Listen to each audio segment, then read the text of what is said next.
Your BetQL Sunday service starts now. With Sean Marash. I will punch you in your stupid face, and I hate the Knicks. I hate their fans. And Pat Boyle. That's probably why I'm not a GM in the NFL, but if I was, I would probably take a huge swing on Michael Penix. Turning your faith into fortune. Few things in the gambling world I can't wait to bet more than the Jets under right now. While serving up hot cakes and hot takes. If Chet Holmgren was on that team, he's probably putting up better numbers than Wemby. It's BetQL 5-Star Weekend, presented by BetMGM.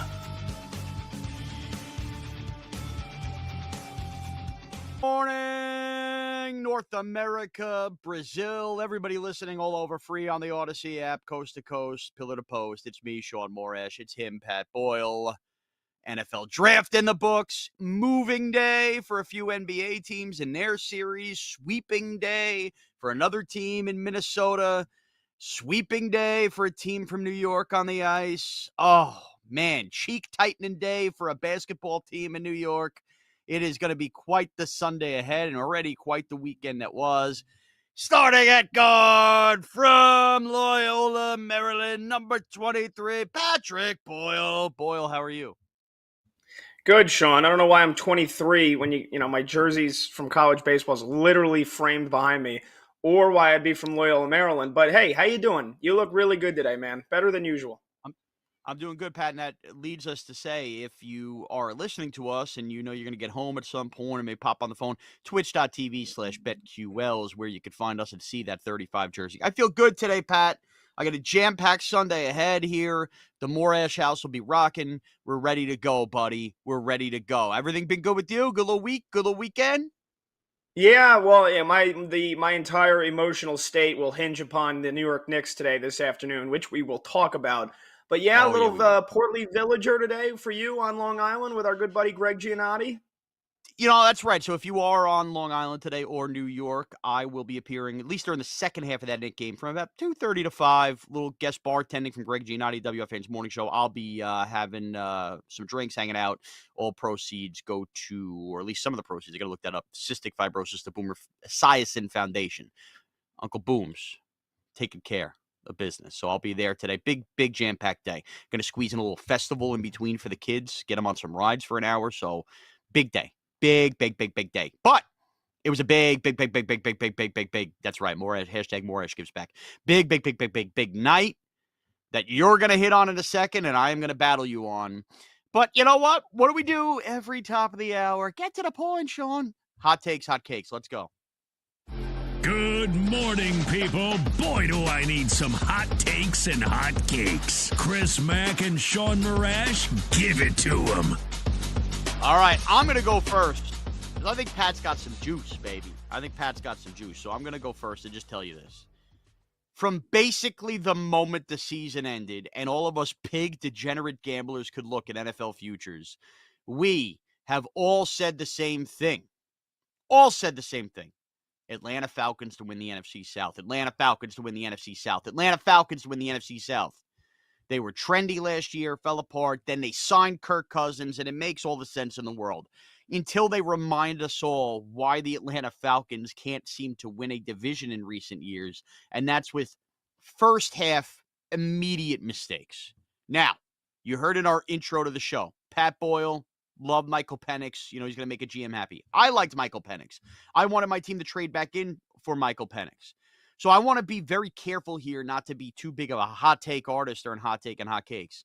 I think Michael Penix still has a future in the NFL. I don't think going to the Atlanta Falcons prohibits that. But what I do think is I'm pulling back on the Falcons this year being as true a contender even in that bad division as we think. Clearly, Kirk Cousins was not happy when that news got announced. He was not notified by the team, not anything. And now Kirk Cousins and all his Coles clothes, you know, who knows how that affects him on the field. Maybe he'll be motivated, maybe he'll not. But maybe the Falcons will look to wedge Michael Penix into playing this year. They could say all they want about sitting 3, 4, 5 years. You know, if Cousins gets hurt, if the Falcons lose a couple games, it is very hard to truly stay to your word and have a rookie quarterback sit for the entire year. One, especially, by the way, that you're not taking in the 20s, you're using a top 10 pick on, as the Falcons did. at 8th overall. And it's not like Penix is young either. You know, you'll let Penix sit 3-4 years. He'd be a 28-year-old, basically, rookie playing for the first time. I just don't see it. So if you were one of these people that thought Atlanta Falcons to win the division, I got the thought process. I'd be very weary, and I would not place that bet. Also, we say this time and time again. You cannot blow first-round picks if you're building a foundation of sustained winning in the NFL. Can't blow it. Can't be wasting your assets. Just a little reminder here. After signing Kirk Cousins before he played a snap, the Falcons just spent an 8th overall pick on Michael Penix. That's good for the future, maybe not good for right now. You know what else they've done in recent years? We all love them as prop bets. We love them in fantasy. Bijan Robinson as a first-round pick. Might be a great running back.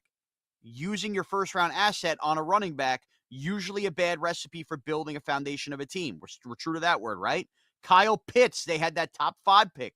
Kyle Pitts, now we hope he gets cooking here, but in essence, that seems like a pretty blown first-round pick, top 4 pick, when you should never go tight end in the top 5, and we saw Brock Bowers slide in this. And then, of course, there's Drake London, the wide receiver at USC. And I know they haven't had good quarterback play. I don't think Drake London stinks. I don't hate the Drake, but that is not necessarily the flashy first-round type receiver you have. Think about all of these assets put into offense. Are these really foundational, sustained winning pieces? It feels like the Falcons have whiffed a lot in the first round, which is why taking Michael Penix here to pair with those pieces might work out in the future. But something isn't adding up for me. I am more likely to lean Saints or Bucks to win that division. Count me out on Falcons to win the NFC South now that the draft is concluded, Pat Boyle. Yeah, I don't know about that, Shawnee. I disagree with you. I got to push back here. You know, by the way, you just love it when the opening liner of the show features me saying, if I was a GM, I'd probably take a big swing on Michael Penix. So shout out to Terry Fontenot. Shout out Bird Nation, the Dirty Birds, the Falcons, going number 8 with the Penix God. I think he's going to have a fantastic future. I think he is going to be a stud. I mean, you know that by now, Sean. So for anybody in North America that doesn't know that, I love the pick. We'll talk about more as the show goes on. Now, in terms of your philosophy, why would you take a quarterback number 8 overall when you have other needs on the team? You have Kirk Cousins. We'll talk about Kirk Cousins maybe being the biggest loser of the weekend as well during this show. But,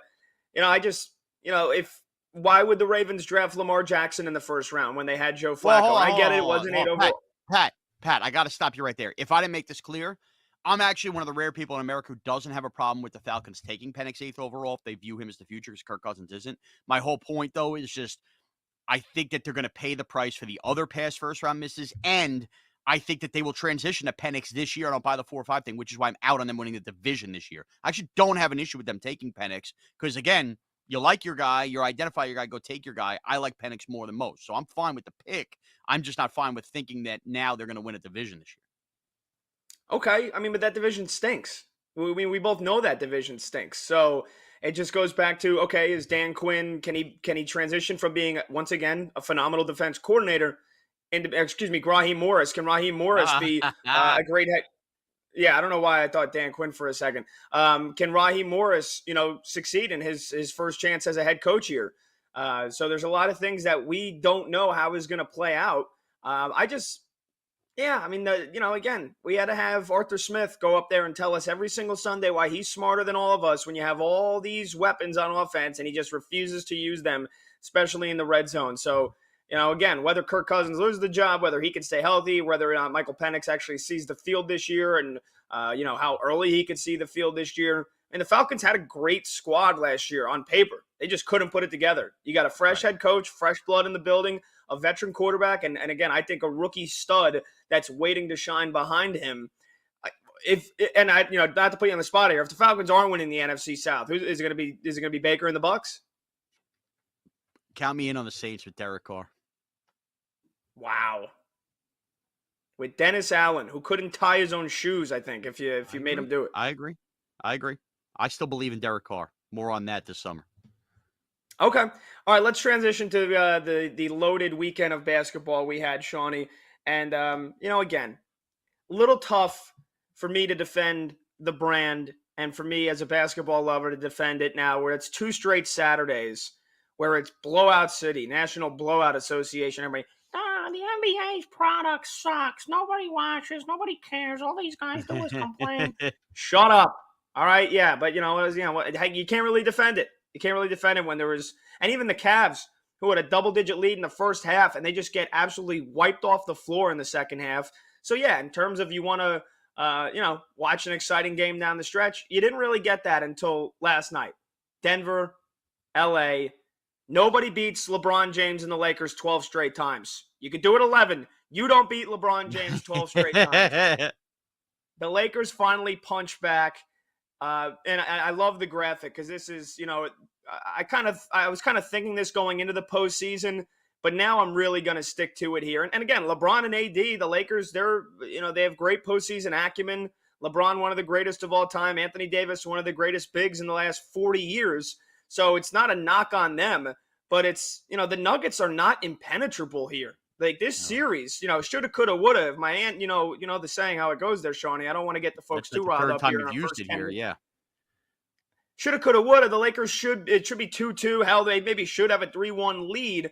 But the graphic, the Lakers have led for how many minutes in this series here? 140 minutes. The Nuggets have only led for basically 35 minutes in 4 games, and it's the last 8 minutes of each game. So irrelevant. The Nuggets are the reigning champions. They have a good squad. They have that never say die clutch attitude. Jokic is going to win the MVP again. He is a walking triple-double machine, animal assassin who will then get on his horse and laugh his way to the bank after the game. Murray's been okay, but man, Michael Porter, again, they have the weapons. I don't need to tell you how good the Nuggets are. But I do need to tell you that they can be beat. They can be had. And I know a lot of folks here think that on this network, think that the Nuggets are going to repeat, that this is going to be the year of UConn and Kansas City Chiefs, repeating like it's no problem. Not in my opinion. The Nuggets, this is the time to fade the Denver Nuggets here. They are not winning another title.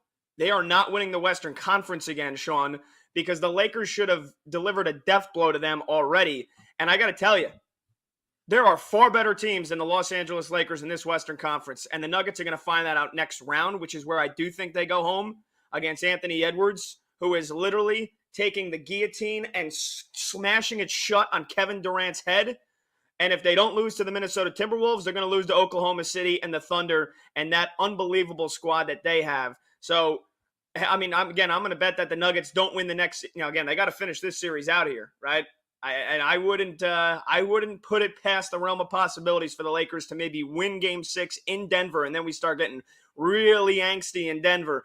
But I do believe the Nuggets close this series out here, and I do believe we get Nuggets Timberwolves. I would pick the T-Wolves to win that series if the Nuggets get past them and then they meet the Oklahoma City Thunder in the Western Conference Finals. I'm taking the Oklahoma City Thunder. The Nuggets are not as great as they were last year. They are not winning the West. They're not winning another NBA title. So now is your time to fade the Nuggets. That take, Pat, as we like to say in the business, stinks. It absolutely stinks. I come with props here on the show. Pat, the NBA playoffs are the Denver Nugget Invitational. Last year, first round, up 3-0. Lose a Game 4 in overtime to the Timberwolves, who we all like this year. They end up in the second round, 2-2 series tied with the crappy Phoenix Suns. More on them later.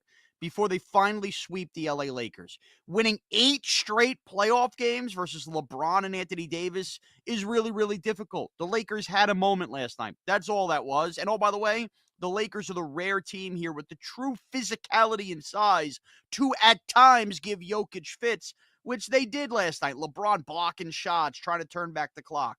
Ultimately, yes, I like the Thunder. SGA will go off in a game or two.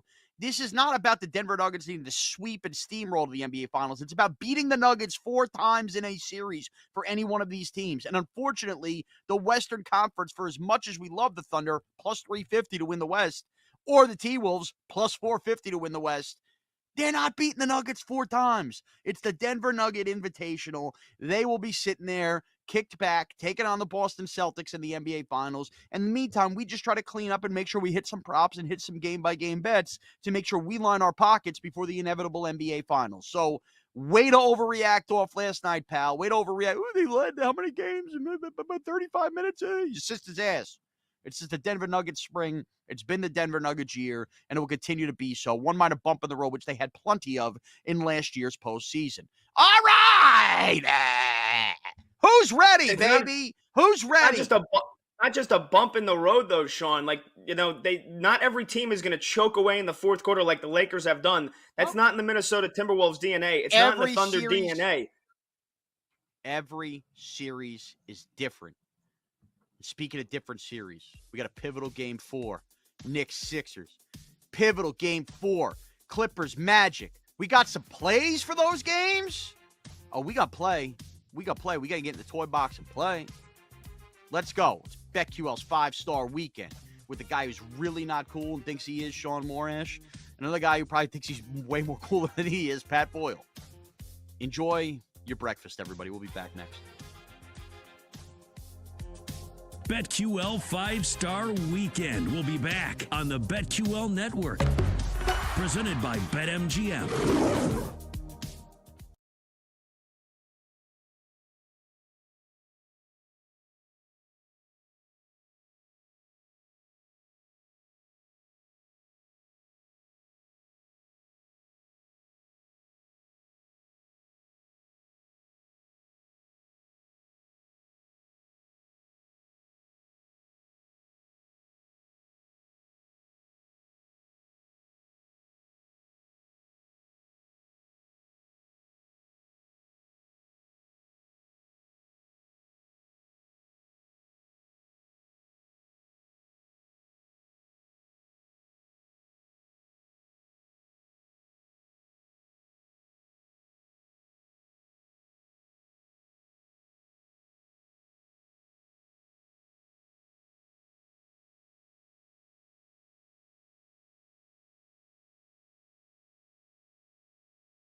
Welcome back to BetQL 5-Star Weekend on the BetQL Network. Presented by BetMGM.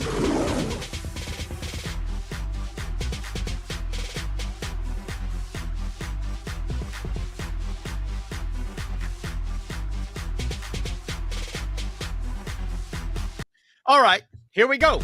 Everybody, clap your hands. We're here. It's BetQL 5-Star Weekend. Let that beat drop.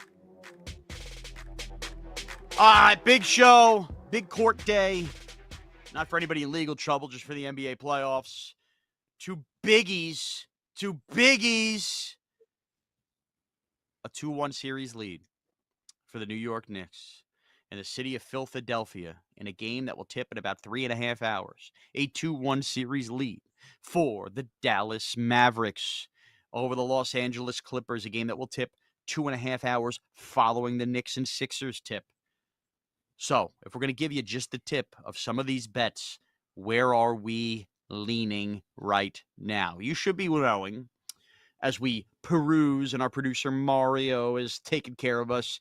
If you're wondering where the public's at, the most bet tickets on player props for the Knicks and 76ers today. Jalen Brunson over 11.5 total assists and rebounds at -125. Jalen Brunson over 6.5 assists at -165. Again, you can get all these over at BetMGM. Tyrese Maxey over 25.5 points at -115. Josh Hart under 14.5 points at -110. And Josh Hart over 1.5 3-points Mater at -150. Without further ado. That's a lot of juice to drink on some of those, Sean. That's a lot of juice. It is. Me and Pat are invested, though. We got some player props to hand out here. Let's start. I'm going to start because we just mentioned the Josh Hart under points, but the Josh Hart over 1.5 3-pointers. So his over-under's 14.5 at -110. It's even money right now. I'm seeing it.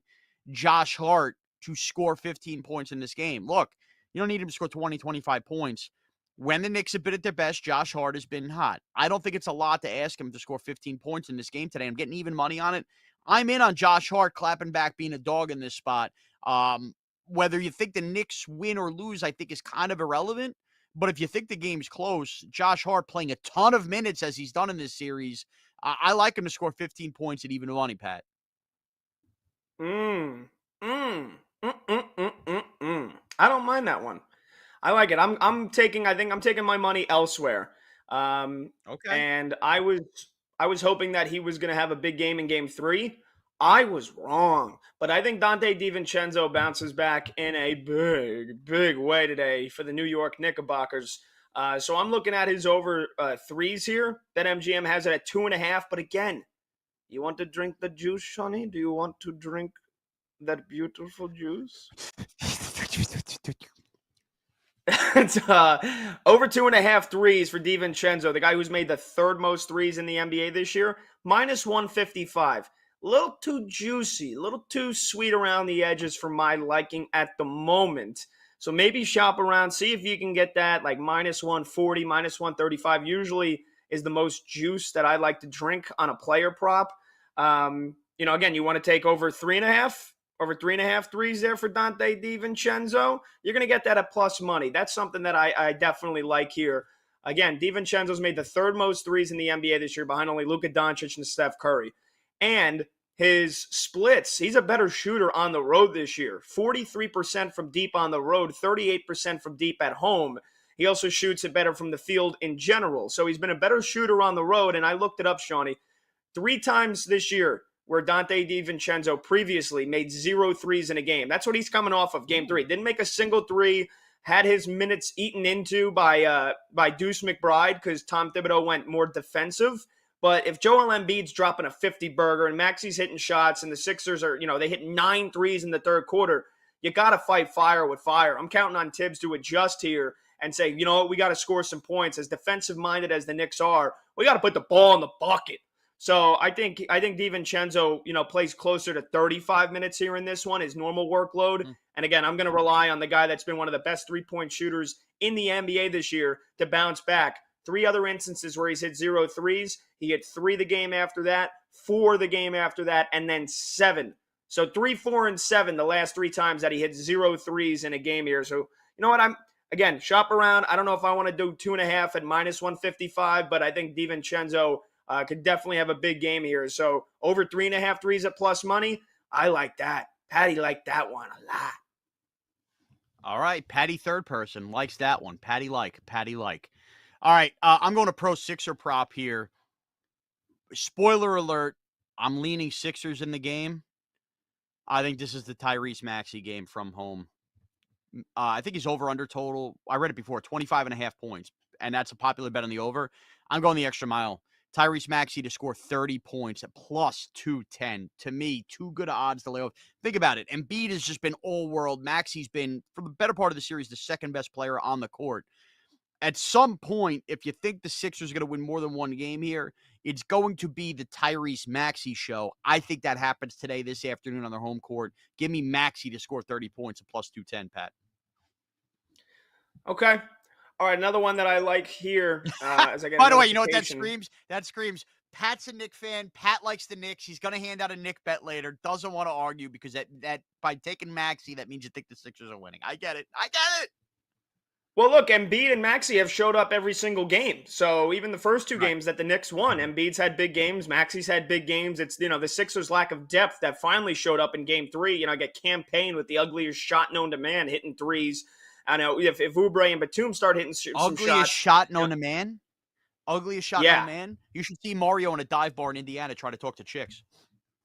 Hey-o! How you doing? Mario catching strays here in the first hour. How are you feeling about that, Mario? Right in your face. Excuse me? Indiana. Okay. Sweet. Total facial, LaFleur. Okay, I'm going to Isaiah Hartenstein, double, plus 340. Now, a lot of this hinges upon the status of Mitchell Robinson. The dirtiest scumbag player that I've seen since Draymond Green, Joel Embiid, kicking guys in the stones, kneeing guys, pulling Mitchell Robinson down from, when he gets seated on the floor. We'll talk more about the dynamic of this Knicks-Sixers game, but Mitchell Robinson sprains his ankle, leaves the arena game 3 the other night in a walking boot.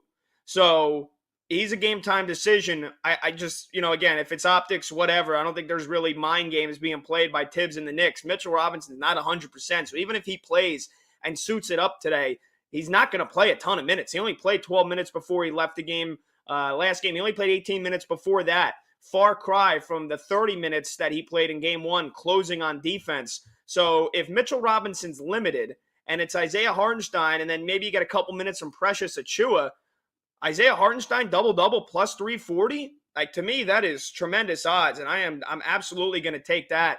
When you look at what Hartenstein has done in the last 3 games, 14 points last game, 14 points the game before that. So they're using him more on offense. He's getting that beautiful little left-handed floater shot working. He took 20 shots the last 2 games. So the volume is there for him to score the points. Then it just comes down to the rebounds, which is why it's plus 340. He hasn't had more than 8 rebounds in any of the 3 games yet. But if Mitchell Robinson is limited, Isaiah Hartenstein is going to see more than 30 minutes. He's going to be playing closer to 35, 36 minutes in this game. Again, he gets into foul trouble. Okay, then this bet can definitely get blown up. If, they're whistle happy again, the refs, like they were in game 3, just gifting Embiid free throws anytime he bumbles and stumbles his big fat ass to the rim. So foul trouble could blow this up. But Hartenstein to have a double-double at plus 340 when he's cleared double-digit points in the last 2 games and you get a limited Mitchell Robinson, yes, I like that one, Shawnee. All right. The Dallas Mavericks holding a 2-1 series lead, taking on the Los Angeles Clippers. You and I in unison on a bet here. Kawhi Leonard under 19.5 points. And be very careful shopping around. This number's floating 18.5, 19.5. BetMGM, 19.5 points. Pat, I'll let you take the lead on this one, but it's a complete cosign for me. I underestimated Kawhi Leonard's toughness a week ago heading into the series. And he's just been a shell of himself for the better part of the series. You could tell how banged up he is. He has. And, a lot of it is showing itself on defense. He can't guard Luka Doncic right now. If Kawhi's healthy, he's limiting Luka and, giving the Clippers a chance to win defensively more so than anything else. But, just look at the last 2 games. Kawhi has scored in the last 2 games 15 points and 9 points. He hasn't even sniffed 18, let alone 19 or 20. And he played 25 minutes last game. You could see he's visibly not 100%. So, there's a chance he doesn't play. Again, you want to get this in now. If it voids, if he doesn't play, okay, you get your money back.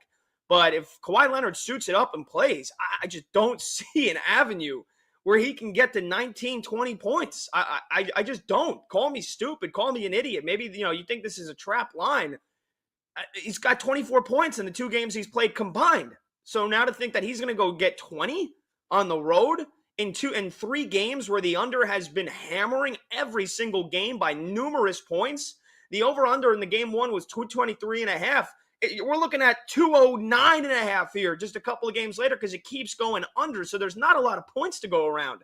And, nobody on the Clippers outside of James Harden and Ivica Zubac has really been performing. So I don't see it here where Kawhi Leonard is now getting the lion's share of offense on this team where he's shooting 13, 14, 15 times and getting to the free throw line.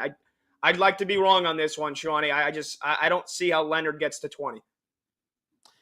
I'm completely with you. And with that, because of the defense and everything you played with, today I rub my hands together. It reminds me of a Sunday afternoon in the bubble where Luka Doncic wowed us all. Really let the world, the casuals, know as we were in a bubble how great he was. Plus 280 to record a triple-double. Sign me up a home game 4 for Luka today. I like that juice on a triple-double. For a guy who, has had plenty of triple-doubles in his career, I think plus 280 is good enough odds for me to jump on, put on the boots, and go, Luka, ride us home today. I really like the Mavericks in the game as well. Won't firmly bet it, even though I'm saying I really like it, but, tell me how much I've won on Knicks Sixers, and maybe I'm reinvesting it around 330. But my early lean is I do like the Mavericks at home in this game to cover as well. So with that, the most bet tickets. You know what, Pat? Why don't you give the most bet tickets here? You seen a little rundown? Okay. Give the audience what they're looking at. What's the public? I like that. You're dishing to me. Shawnee's got an assist on the board now because here we go. Most bet tickets in this Mavericks-Clippers game in terms of player props. And the first one is one that I actually lost on last game because I took him to get a double-double at plus 100, and I believe he finished with 9 rebounds on the button. But Ivica Zubac, who's he's a mismatch for this small Dallas team that's rolling out Daniel Gafford and Derek Lively out there. They're going to Zubac early. They're going to him often. So that is the number 1 bet ticket in terms of player props. Ivica Zubac over 23.5 total points, rebounds, and assists. I off the top of my head, I'm not sure how many assists he's gotten in the first couple of games. Let me check that right now here for you, Shawnee. A little live producing. 1 assist, 0 assists, and 1 assist. So, you don't want to get beat on a hook because, they add an extra 1 or 2 for the assist. So, I'm not sure why the assist is in there. Points and rebounds is where I'd be looking to go with Zubac here, and you probably get 1 less, 22.5. But yeah, everybody's on Zubac. His points is the second most bet ticket in terms of props, over 12.5 points at minus 105.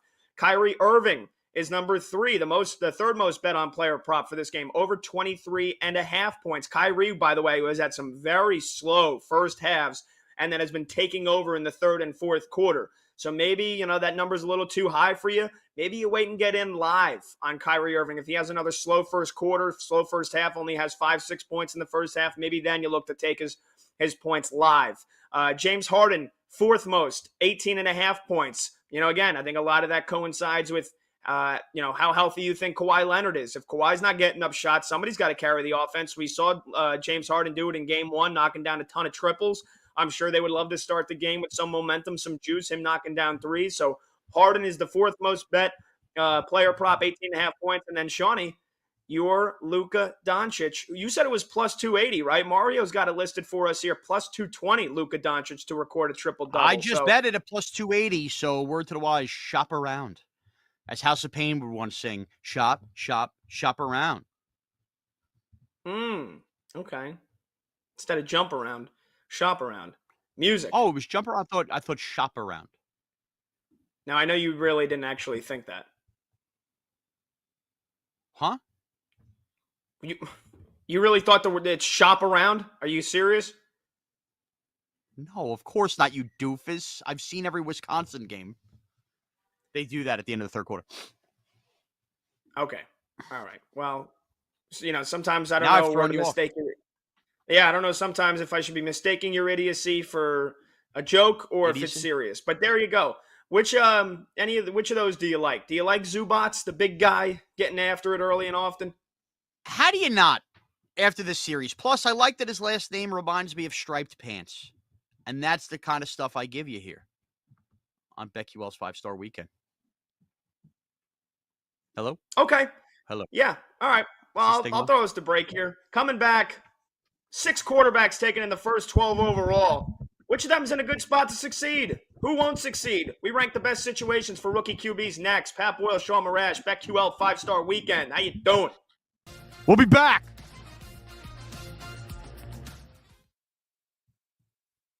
Going for dry humor there. Real quick.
Welcome back to BetQL 5-Star Weekend on the BetQL Network.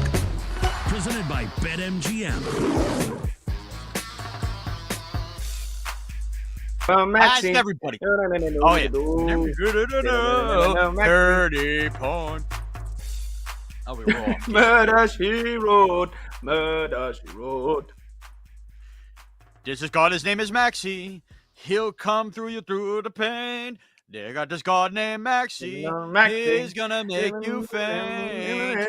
Even series he wrote. Tied up at 2. Oh, Patty gonna be feeling blue. Oh, yeah. All right. Yes, we love having fun here. We're so cool. Now, we continue on with 5-Star Weekend here. BetQL, we haven't hit a lot on the draft, so let's hit on it here, man. A fascinating NFL draft. We're going to touch on it throughout the show. But rookie quarterbacks aplenty. 6 first-round quarterbacks went. We ended up seeing Spencer Rattler later on go yesterday to the Saints. Jordan Travis ended up in a spot with the Jets. But we want to rank the best situations for rookie quarterbacks. Rookie quarterbacks.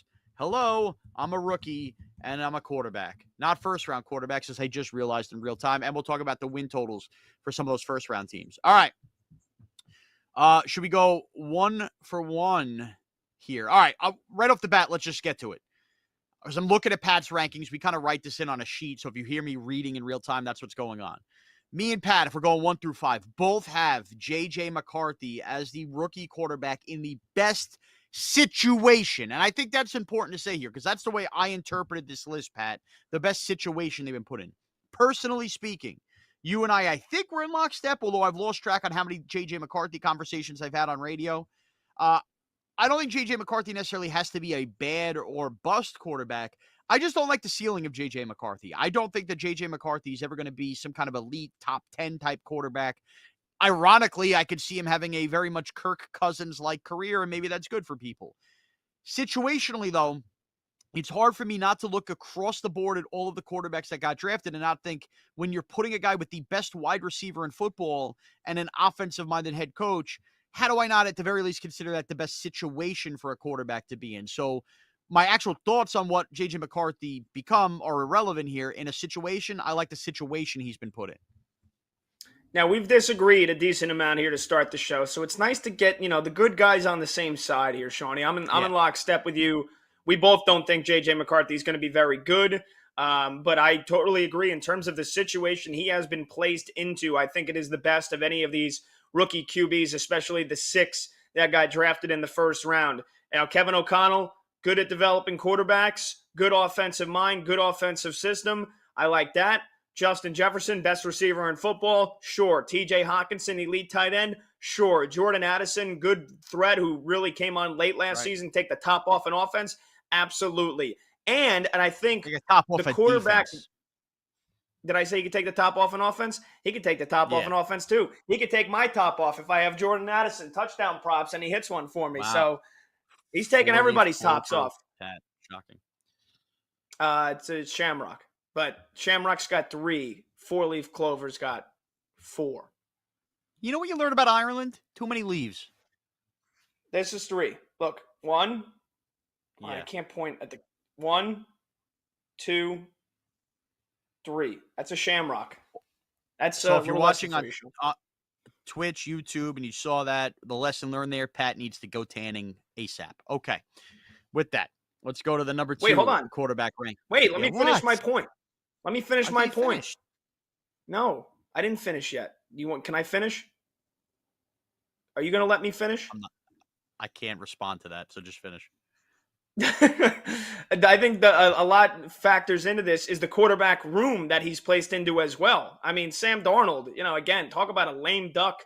Not a lame duck because that would be wrong, but a quarterback that we don't think, I think you and I both agree, is not very good. He kind of got like the backup quarterback, like, ooh, maybe this guy deserves to have another starting job after, he made a couple appearances for the 49ers last year. He's not very good. So you got a chance where he can not only win the starting job, that wouldn't totally shock me if J.J. McCarthy is the week 1 starter, but even if he's not, he's got no pressure playing behind Sam Darnold. If Sam Darnold stinks, then it's all right. J.J. McCarthy is the next option, and then he's really got no pressure. So I think that plays a big factor into as much as anything else. And the fact that he's got Sam Darnold next to him and, Nick Mullins, who we saw had like one good game, and how mess of that Vikings quarterback room was last year. I think J.J. McCarthy, especially with the quarterbacks around him, far and away from me, makes it the best situation that he's been placed into. Okay. With that, number 2, I think this is where we start to differ, Pat. My second best position, I think Jaden Daniels in Washington. Yes, Dan Quinn's an offensive-minded head coach, but this is a team that keeps investing in the running back position. Obviously, they have a couple backs there, plus Terry McLaurin as a number 1 wide receiver. And it just kind of feels like every year we talk about the Washington Commanders and how they have talent up and down the field. I think Jaden Daniels, also with his legs, is going to be allowed to figure some things out on the ground as he learns how to be a passer. Full disclosure, I don't particularly love a lot of situations beyond the Vikings situation for the rookie quarterbacks with good reason. So Jaden Daniels for number 2 for me, but that differs for you. Yeah, it does. And I think you had a little slip of the tongue there. You said Dan Quinn is an offensive-minded head coach. I meant he's not an offensive-minded head coach, so that does take away. But running backs, McLaurin, everything. Correct. Now, I got Jaden Daniels at 3. I don't think it's a bad spot, for him. I just think that Caleb Williams, and again, I don't think Caleb Williams is going to be very good. And I think you and I both agree on that as well. I think Caleb Williams is in a much better situation. Now, in terms of the OC for Washington is Cliff Kingsbury, not a good head coach, but, he's could be a good offensive coordinator. Right. Yeah, you rattle off all the quarterbacks he's worked with. Chicago, Eberflus as the head coach. They've brought in Shane Waldron, if I remember correctly here. Yeah. So by the way, you have, this is the best way to do this. You have Caleb Williams at 2. Okay. I have Caleb Williams at 3. You have Jaden Daniels at 3. We have basically just flip-flopped those 2 spots. So you just hit on something that I want to hit on. The reason I have Caleb Williams not at 2 like you is what you just said, Matt Eberflus is the head coach. I think of all of these rookie quarterbacks, the best opportunity, and it's the best is the wrong word, but the strongest opportunity that Caleb Williams is playing for a different head coach in his second year in his career, I think is in Chicago. I don't necessarily trust that the Bears are going to be very good, and they have added great wide receivers, but I don't like that head coach situation because the last thing you want to do is keep rocking the boat if you're a young quarterback and going through systems and changes, and that's why I don't think it's a great spot to be in because I think he might already be going through changes by year 2, Pat. Okay, and where I will disagree with that is you're right with the head coaching, the coaching, aspect of it. I just think the weapons that Caleb Williams has been gifted far outweighs it. You mentioned Jaden Daniels has Austin Eckler. Last year, I'd be saying absolutely that's a dynamite weapon to have. Austin Eckler looked like Brian Robinson. Yeah, I know. But in terms of Austin Eckler, what he did with the Chargers, and it looked like he aged in dog years last year. So who knows what the production you're going to get out of him. And then the receiving / tight end room, Terry McLaurin, Jahan Dotson, Zach Ertz. I mean, dude, look at what the Bears have. DJ Moore, Keenan Allen. They've now drafted Rome Odunze, Cole Kmet, decent red zone receiving tight end, had a couple of touchdowns in some key games last year. And then a running back room that includes DeAndre Swift. I think those weapons alone gives Caleb Williams the confidence that he's got a decent run game on paper. DeAndre Swift, Khalil Herbert. He's got 2 stud receivers, DJ Moore, Keenan Allen. If Rome Odunze turns out to be a stud, I mean, my goodness, dude, that could be one of the best receiving rooms in football. I think that outweighs the talent that Jaden Daniels has throwing to. So for me, it outweighs the coaching aspect. Okay, and that's fair. But, we're splitting hairs. We just have them 1 spot apart. Patty Boyle's 4th quarterback is Bo Nix. I have Michael Penix in terms of situation. Look, again, I laid out why I don't think the Falcons will win the division this year. But I like Raheem Morris as a head coach. I like, of course, some of the weapons they've built, playing indoors as well. Soft division long term. I know it's hard to project. Give me Michael Penix 4th. I'm very curious why you think Bo Nix, in what seems a very turbulent turnover Bronco offense, is ranked 4 for you here. Playing indoors. Now, I thought we were going just quarterbacks that have a chance to be the starter here in week 1. So if that is not being accounted for, then I would have Michael Penix up there as well. Yeah. Now, I took it as just purely the situation they're in. Okay, well, I'll take that curveball that you threw at me, and I'll run with it anyway. I do think Bo Nix has a, again, in terms of the rookie quarterbacks, I mean, what, there was 9 in total, 6 in that first round. So I Yeah. still don't think it's that big of a stretch to suggest that Bo Nix has the fourth best situation. And I think, again, the quarterback room has a lot to play into it. He's got a really good shot at winning the week 1 job. And if he doesn't, who's going to be the starter? Jarrett Stidham? Like, again, that's a job where there's not a lot of pressure on Bo Nix if he doesn't win the starting job, because Jarrett Stidham has proven he's not very good. And you got Zach Wilson and Ben DiNucci. One of those guys isn't going to be on the team. So, again, as much as I like to poke fun at Sean Payton, as much as the next guy, I mean, we saw what he did developing another undersized quarterback in Drew Brees and that offensive system. It could make some magic work with Bo Nix. It feels like, they've been trying to get the magic working with Cortland Sutton. They bring in Josh Reynolds. So I do think Bo Nix is not in an awful situation to be walking into. And then at 5th, I had Drake May. Again, like, let me know when the New England Patriots finally get a competent receiver that can catch the football, when they have running backs that can stay healthy and give you a consistent running game, as decent as Ramondre Stevenson looks at times. And I know it's not, like the Bill Belichick shine wore off big time last year. And it's like, are the Patriots going to score 12 points in this game? I know it's an entirely new coaching staff. I just, again, the weather, like you said, playing outdoors, cold New England, it's not a good situation for Drake May. I don't think he's being set up to succeed. Yeah. And they also drafted a second quarterback. So, again. I missed that. I missed a lot of the later on draft stuff yesterday. So trying to do the RG3 Kirk Cousins. Look, Drake May's my favorite quarterback prospect in the class, but I'm with you. Situations can fail quarterbacks. And I think that this is a bad spot in terms of not an offensive-minded head coach. And like you said, really no weapons to speak of. My last but not least is actually a day 3 quarterback. It's Jordan Travis, who may or may not fully play quarterback in the NFL. But when you have no pressure as a day 3 pick and get to sit behind Aaron Rodgers, and you have the weapons that have been built in, I sneakily think Jordan Travis could be the successor to Aaron Rodgers with the Jets. And I have been a big Jet hater, but I kind of really like the pick. I really do. I think it's a good spot for him to be in with no pressure. All right, when we come back, our second round of hot takes and hot cakes. A quick hour number 1. Let's give it another quickie. And hour number 2, baby. It's BetQL's 5-Star Weekend presented by BetMGM.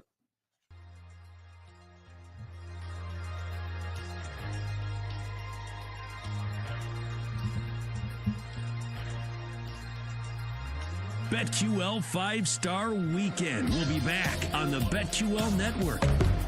Presented by BetMGM.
Sunday service starts now.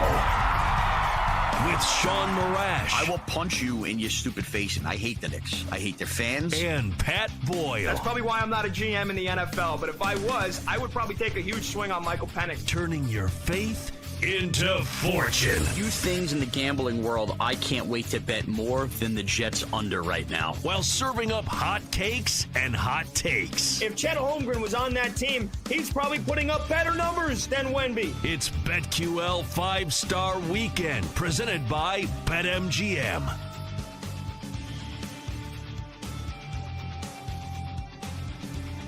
On Morash, Pat Boyle, along for the ride.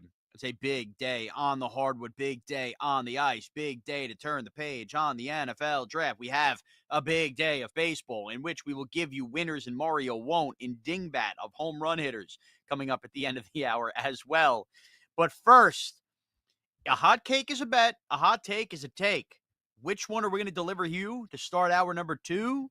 Have you feeling blue? And maybe after breakfast, you won't feel like you have to. Here's hot takes and hot cakes.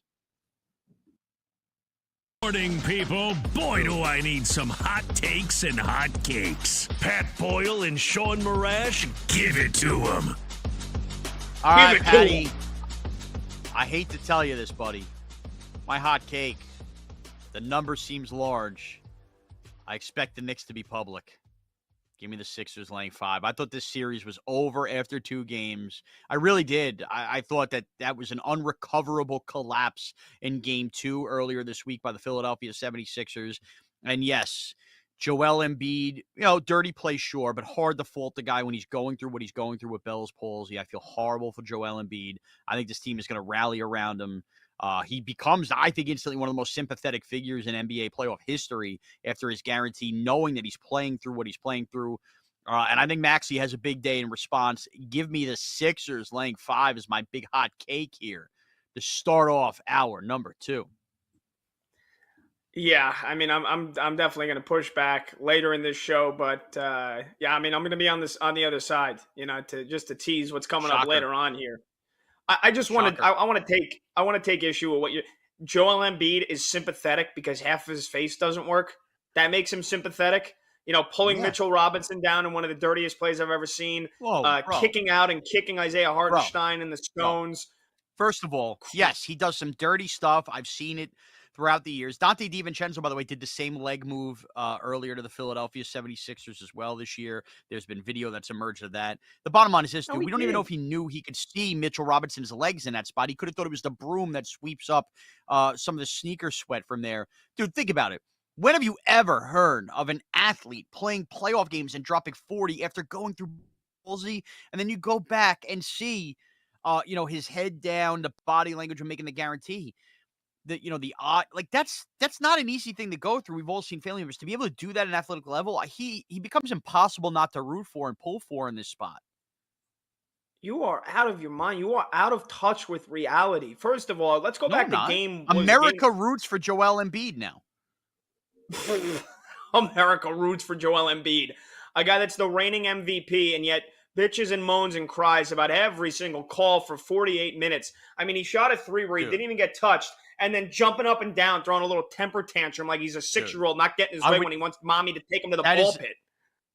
That is like a real nerve disorder. And I know there's milder cases or stronger cases. I've seen family members go through it. Dude, I'm sorry.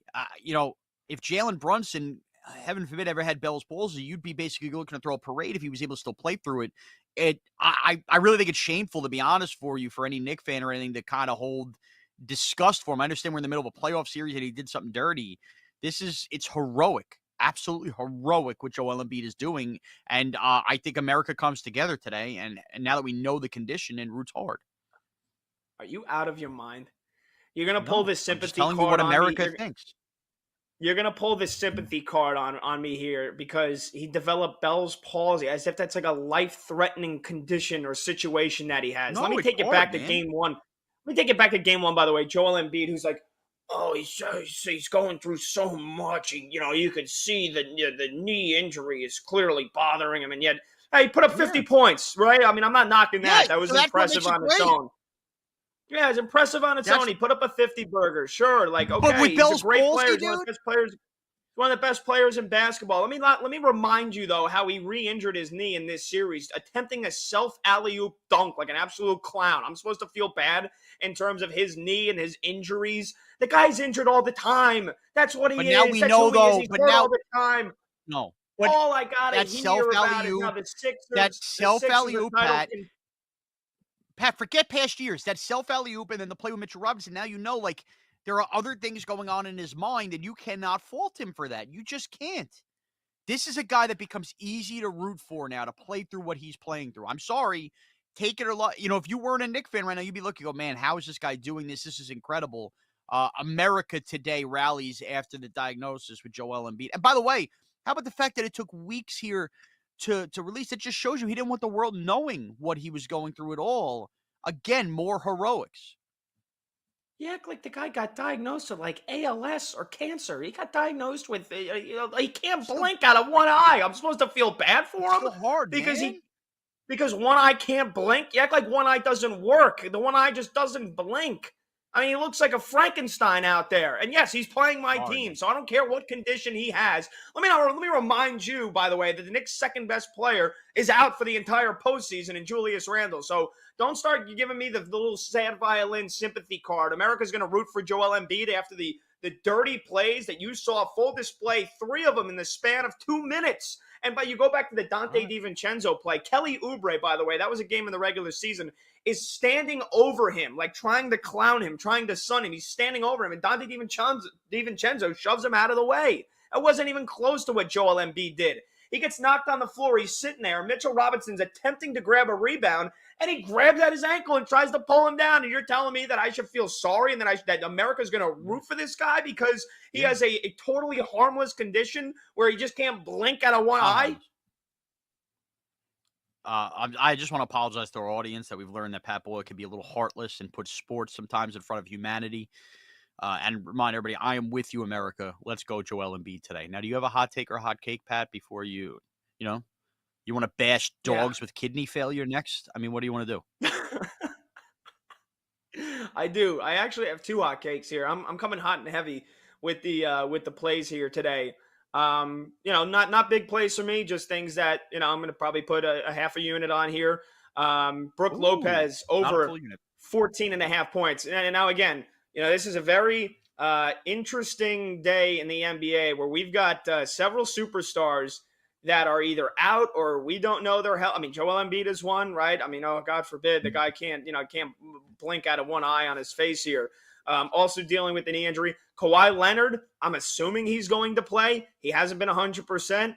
You got Giannis, who hasn't entirely been ruled out yet. Doc Rivers, I don't know if Doc Rivers is just stupid, by the way, or he is just really, really smart with playing the mind games here, giving out Damian Lillard's diagnosis right after the last game ended.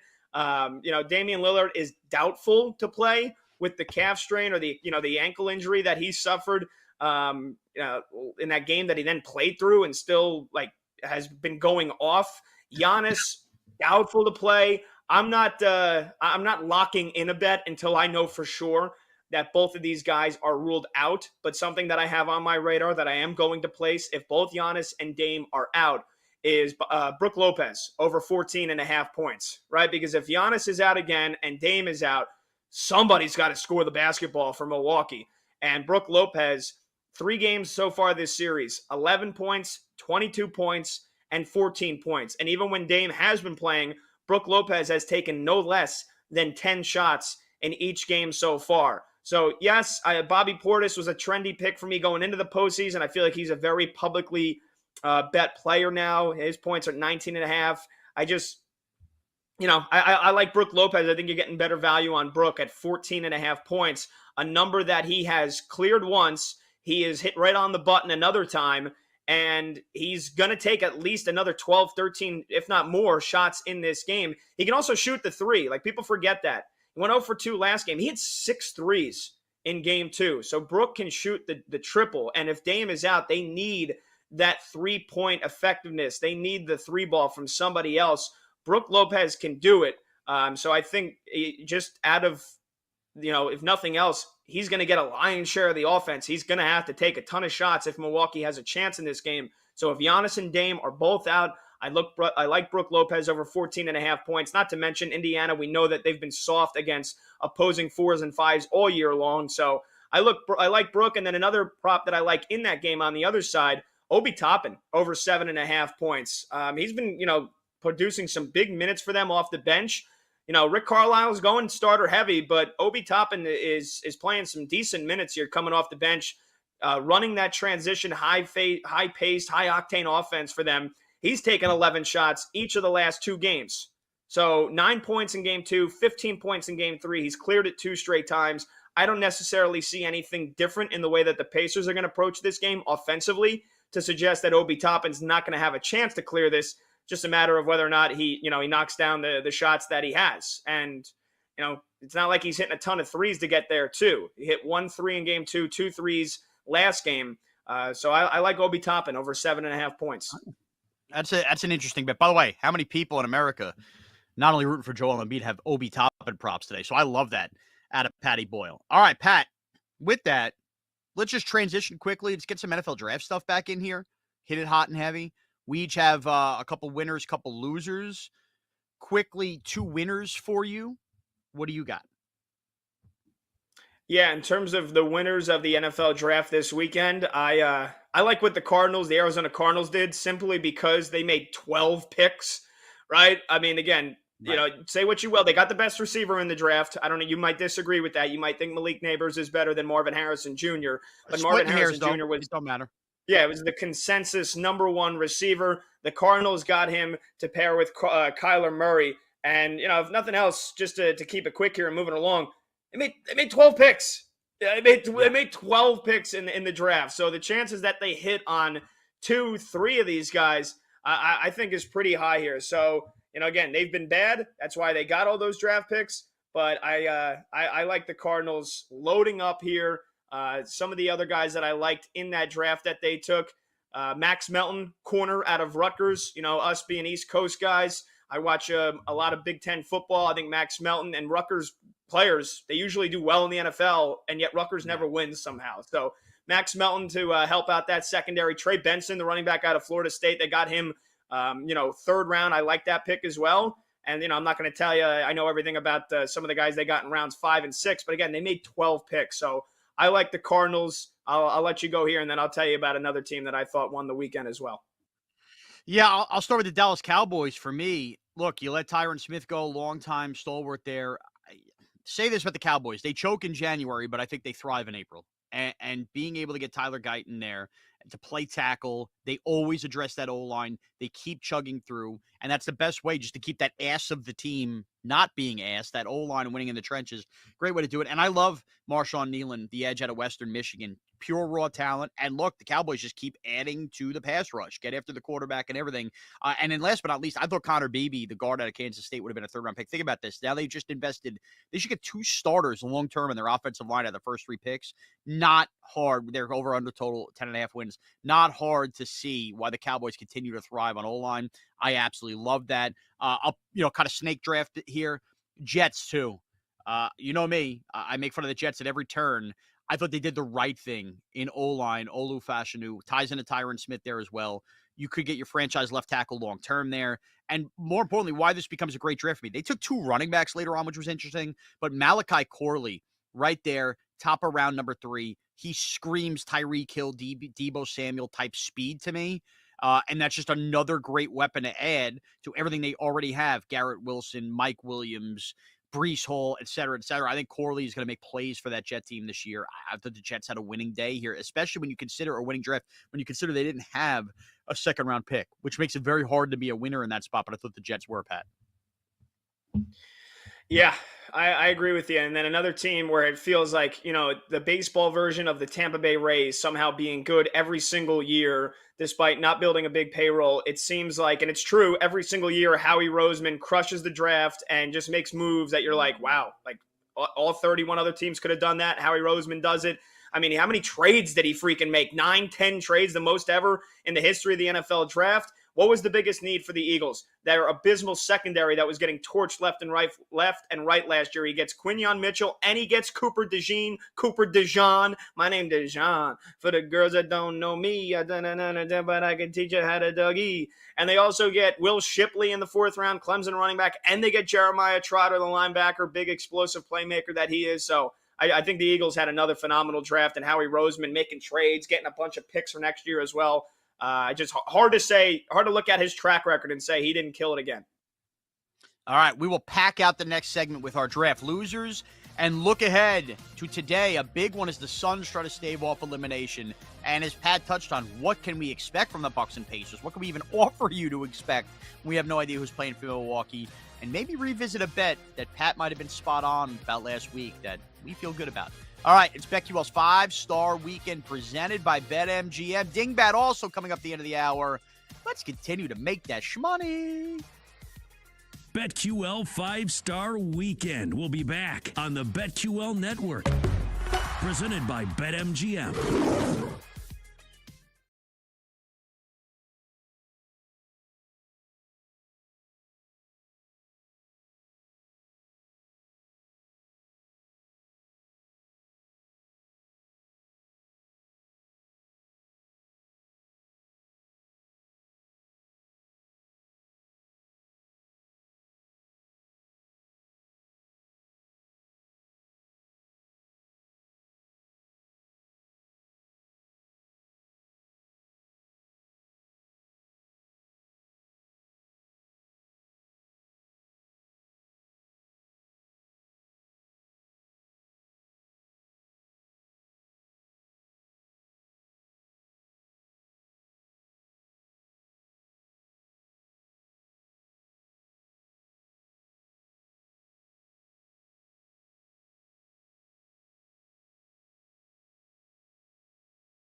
Welcome back to BetQL 5-Star Weekend on the BetQL Network.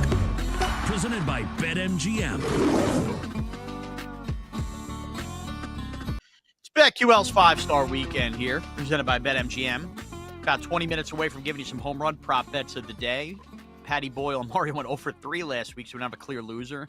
I gave you a Schwarber bomb. I had the right tact last week. We knew somebody of the big Phillies was going yard.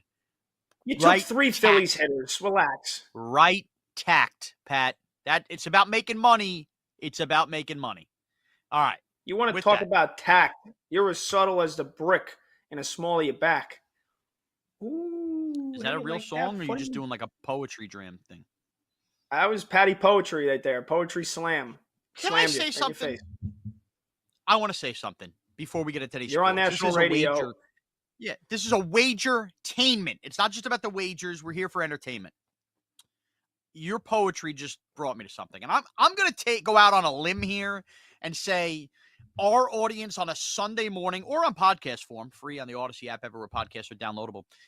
Our audience, I assume a large majority is not a poetry audience as well.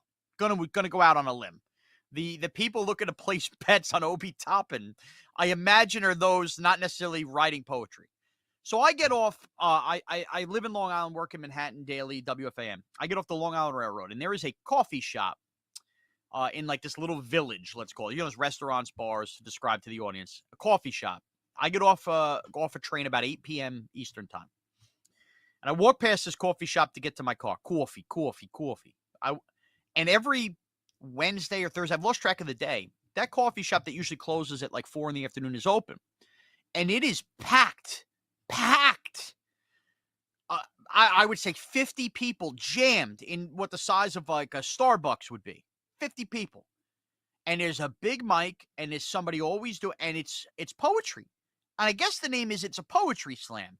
They're reading the poetry, and everybody's very quiet reading, and then they all get their turn. I've really studied this. I stare through the windows, not to be a creep, but more I'm just so intrigued. And all wake shapes, forms of life. We're talking about females, males, fat, skinny, any race you can imagine. It's a real mixed bag in there. And it got me thinking, Pat, why and how? I know I'm different. I know there's some of the things I like, and, farting my way through a hockey game is not the way everybody wants to live. I get that, and maybe that's abnormal to others. I don't get the poetry thing. What would possess somebody on a perfectly good Thursday night to write a bunch of sentences down, some of which rhyme, some of which don't, and then go through a room full of strangers at a coffee shop into a microphone? I guess it's therapeutic. I guess maybe. My point would be you almost have to be going through some stuff to do that, right? I would suppose so. I mean, yeah. I don't know. I can't get behind it. Could you picture ever doing that? No, and I was gonna say I don't even know if I'm with a lady friend and I'm trying to have relations with said lady friend. If she said, "Hey, you want to go? I got a good idea for a date. Let's go and do some poetry at a coffee shop." Like, I don't care if you're a 10. I don't care if you're Sydney Sweeney. I'm saying no. I'm sorry. That's a tough one. That's a tough one. Now, Mario, you said you had to go to one. I got to hear about this. I'm sorry to take us off track. By the way, we'll give out plenty of losing bets in a second. Calm down. Mario, what happened here? Yeah, so I was in college and I was in a poetry class because I actually one of my weird strengths is I'm really good at poetry. Like I haven't done it a long time. Like I was really good. So I had to go to one. Like my professor was like, I want you to go to one and read out your poem. So I had to go to one in Greencastle, Indiana. And people were reading it and they get really emotional. And I just didn't really know what to do. Like mine was about war and I've obviously never been to war. So I didn't know how to I don't know, display that. And it was, yeah. I mean, it was, if you like it, good for you. It wasn't for me. And I felt very uncomfortable. And people scream, if someone was and it was a terrible moment for me. And then they screamed. Yeah, they screamed. And I guess it was part of the poem. I don't know poem scream. And I was just I jumped. Man. I was I don't know what's going on. And I did the snap. Because I thought that was a thing. You don't clap. It's not a thing. Do not snap. They all thought I was making fun of them. So I was all right, this is uncomfortable. So, yeah. You know what? If Good I heard poem somebody writer. scream and I was at a poetry slam, I would yell up uncomfortably, go, "I scream, you scream, we all scream for ice cream." And I would hope that would go over well. By the way, I think that is a poem. It's in essence. So Mario, Yeah. real quickly, I'm assuming you went like we did, some kind of communications, broadcasting, some kind of program. Was poetry like mandated? You had to do a writing class, and one of the writing class was I I won an award like in high school for like a poem. So I was like, dude, I'll just do that because it's probably easy. But when I got in there, That's like there was some dude. that's Swear. big time college is the scam stuff. If you got to take a poetry Oh yeah, class to end up with. it was the biggest scam. But I didn't realize like when I got in there, like people were really working through their problems, and I was just watching movies and was like, all right, that was a good movie. I'm gonna write a poem about that movie. Like that was that was how I did it. Yeah. People were And that's- writing about deep stuff. I'm being cold-hearted. I understand that clearly people go through stuff, and that's a good way and maybe a healthy way to express their feelings. Yeah, you're But making I fun don't of know. me before for making fun of Joel Embiid, and you're saying, "Oh, Pat doesn't really care about people with Bell's palsy." Now It's you're making just- fun of people that write poems. Yeah, it's I true. just put it this way. If I was going through some stuff, and I've been through some stuff, by the way, I haven't lived some perfect life. I grew up fat with acne and losing my hair at the age of 13. You think I didn't go through some stuff? Doesn't mean that I didn't want to talk to anybody, but poetry just wasn't my outlet for that. But if it was, I could assure you this. I'd write that poem, and I'd go in the shower and recite that poem. And I sure as heck wouldn't sit in a room and watch other people read their problems. I'm sorry. It's just not for me. It's not for me. Maybe I'm Sean's a horrible poem. person. Hair thinning, Giants not winning. I'm gonna go home and do some sinning. All right. Well, There it is. anywho. Maybe that's a new segment on BetQL 5-Star Weekend. Poetry slam. No, we can't be doing poetry. That yes. I just told you our audience is not a poetry slam audience. There's no way. Well, I mean, bro, it's not, poetry. Poetry is basically like, poetry and freestyle rapping. They're basically the same thing. Just one's got music, one doesn't. And, one's slowed down. Give me the one with music. Now, speaking of We'll poetry do that. and motion. No, we won't, Mario. No, we won't. Yeah, we will. July's Put a it on hard the month to rundown fill. for next week. Put it on the rundown for next week. Boom. How about put it on the rundown 2 weeks? You want to do it in 2 weeks? Mother's Day, May 12th. Let's do it that day. Yeah, poem for mothers. Oh, you're not Perfect. here, are you? Yeah, you're not here. Perfect.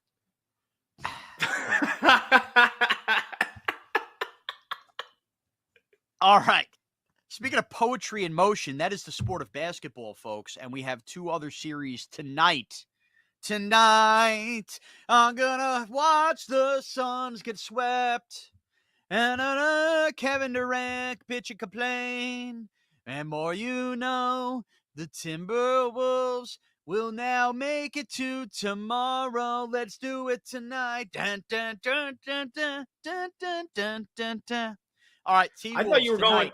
going with that band, with the band Fun. Tonight,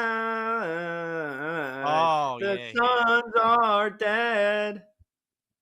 I thought you were doing that. You got any more bars? No. Nope. Devin Booker will do nothing again tonight. We'll watch Grayson Allen hold his ankle, fake an injury and not play. And then I'll be still mad that he had 4 points in game 1 and cost me a prop. Okay, tonight. We went on and on. Poetry, not poetry. Luckily, you never got into music because your singing makes me want to kill myself. Thank you. Which, again, if you have issues with that, please see a poetry slam near you. Timberwolves versus Suns tonight. Hard not to like Minnesota. His Suns feel dead as a doornail.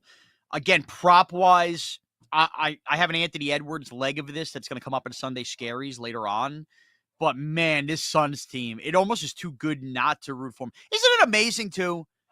2020, the bubble, the Phoenix Suns with Devin Booker burst on the scene. They are the fun-loving team. And here we are in the spring of 2024. And like I said, America roots for Joel Embiid. America roots against the Phoenix Suns today, man. I mean, what a disaster that organization's become. Yeah. Yeah, they really. I mean, I've told you guys for weeks. You check out BetQL app on Instagram. You'll find a video where I called them playoff losers, lifetime losers. Kevin Durant has never done anything outside of joining the best dynasty since Michael Jordan's Bulls.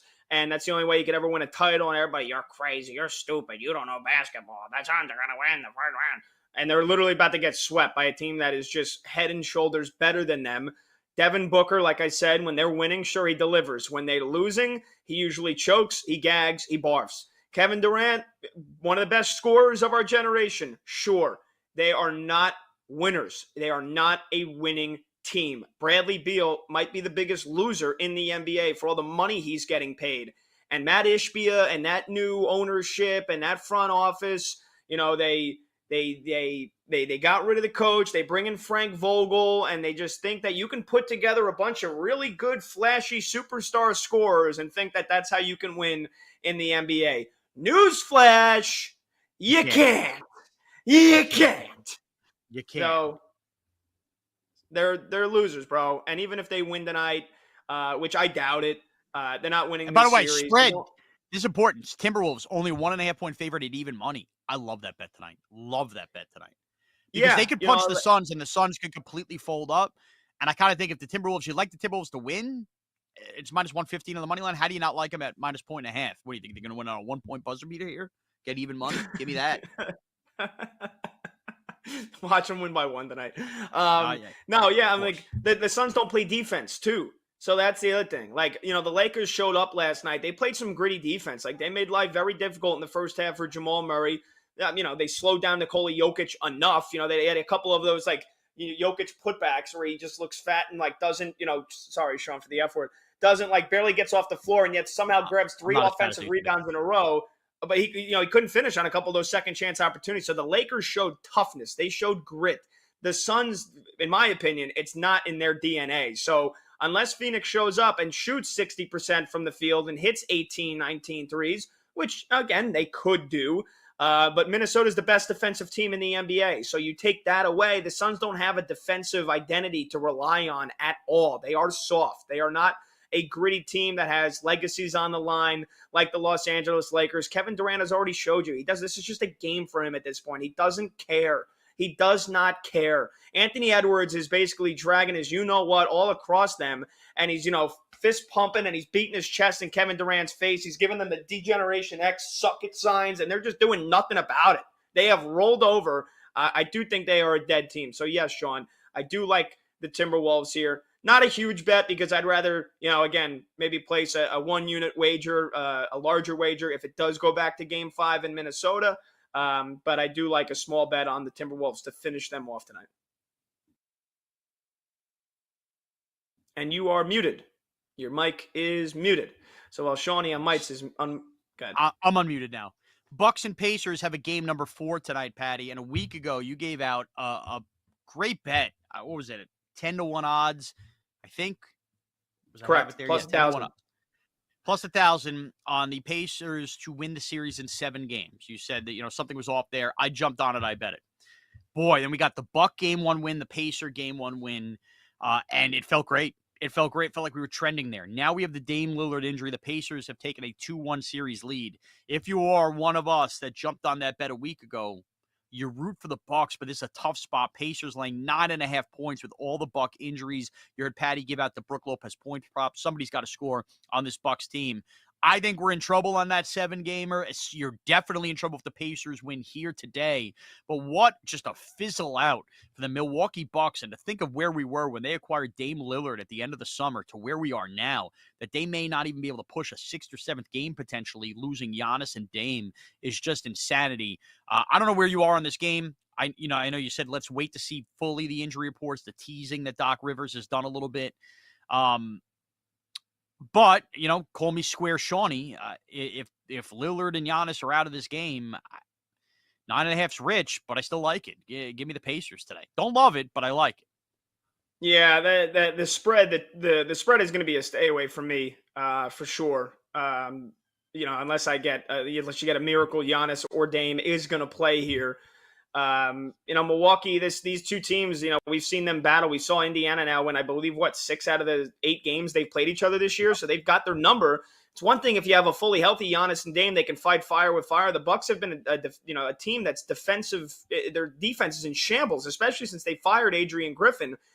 They gotta find a way to muck this game up to really slow it down. Take the Pacers transition offense out of it. So don't be surprised you see a Pat Beverly technical foul here in the first quarter. Maybe we can bet on that. That's a degeneration bet. I don't think that's going to be offered, but if there was a Pat Beverly first quarter technical to get the Bucks fired up and let Indiana know we're here, we're not rolling over, that's what's going to happen. Expect to see a lot of Malik Beasley trying to slow them down. Maybe, a good amount of AJ Green, Andre Jackson off the bench, Jay Crowder. Like, they got to muck this game up because they cannot play the Pacers style of basketball and beat them today. They have to play a different brand of basketball than they have this year.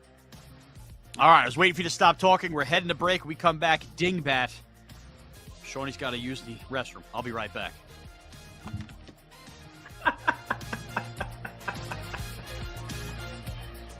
BetQL 5-Star Weekend will be back on the BetQL Network.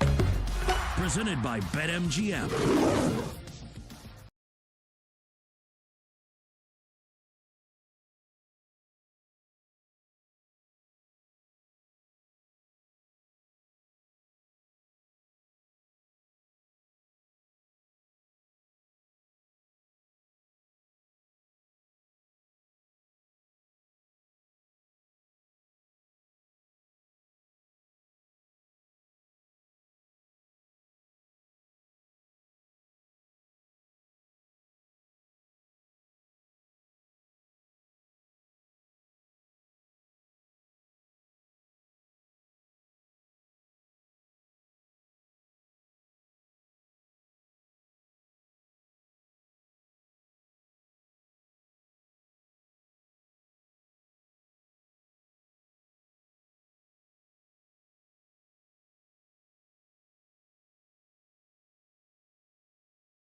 Boyle, having a freaking day, baby.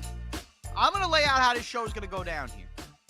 If you're a baseball fan, you want to know where we're at with home run props. I gave you Kyle Schwarber last Sunday. Boyle and Mario gave you nothing. Nada. Nothing. They got to rebound a big way. We're going to have Dingbat coming up in a couple minutes. We're going to give you our last hot take and hot cake coming up in about 18 minutes from right now. Then, in about 40 minutes, what happens? We play GTFO or Oh Yeah on some of the big sports stories heading into this Sunday and throughout the week. And, of course, we close out the show. Boyle's got a beefcake patty bat. Boop, boop, boop, give the more dog a bone. If he hollers, let him go. Boop, boop, boop, boop, boom. He's got a big bet for you. I'm going to give you a Sunday Scary, which is, basically a big parlay that dig yourself out of the hole you've dug yourself in throughout the week. By the way, I'm 0 for the last 53 of them. We are due. And we also have some degeneration bets coming up. So plenty to jam-pack in there. But Mario, if you want to join us here, you're 0 for, what are we at now, 15 in Dingbat. You've yet to give out a home run winner. So there's 3 guys that are going to come out of your mouth that say, please don't say my name. Say my name, say my name. But maybe today, Mario wants to bet your home run prop today. Do not trust him. Say my name, say my name. Mario wants you to go deep, but you cannot go deep. Shawnee's playing games. I feel good for Mario today. Yeah, but I feel good great. for you. Thank you. But Mario, maybe today in the baseball world and the betting world, you become Destiny's Child. So without further ado, here that is it right there. Dingbat. Who will win? Who will lose? Who will look dumb? It's time for Dingbat with Sean Marash and Pat Boyle on the bet. All right, you know how this works. Twitch.tv/BetQL. We give you a round of rock, paper, scissors, and then we inevitably never figure it out and then just tell you who picks first. So here we go. Rock, paper, scissors, says, shoot. Mario's always late. Pat's out. Pat's picking third. All right, Mario, it's down to me and you.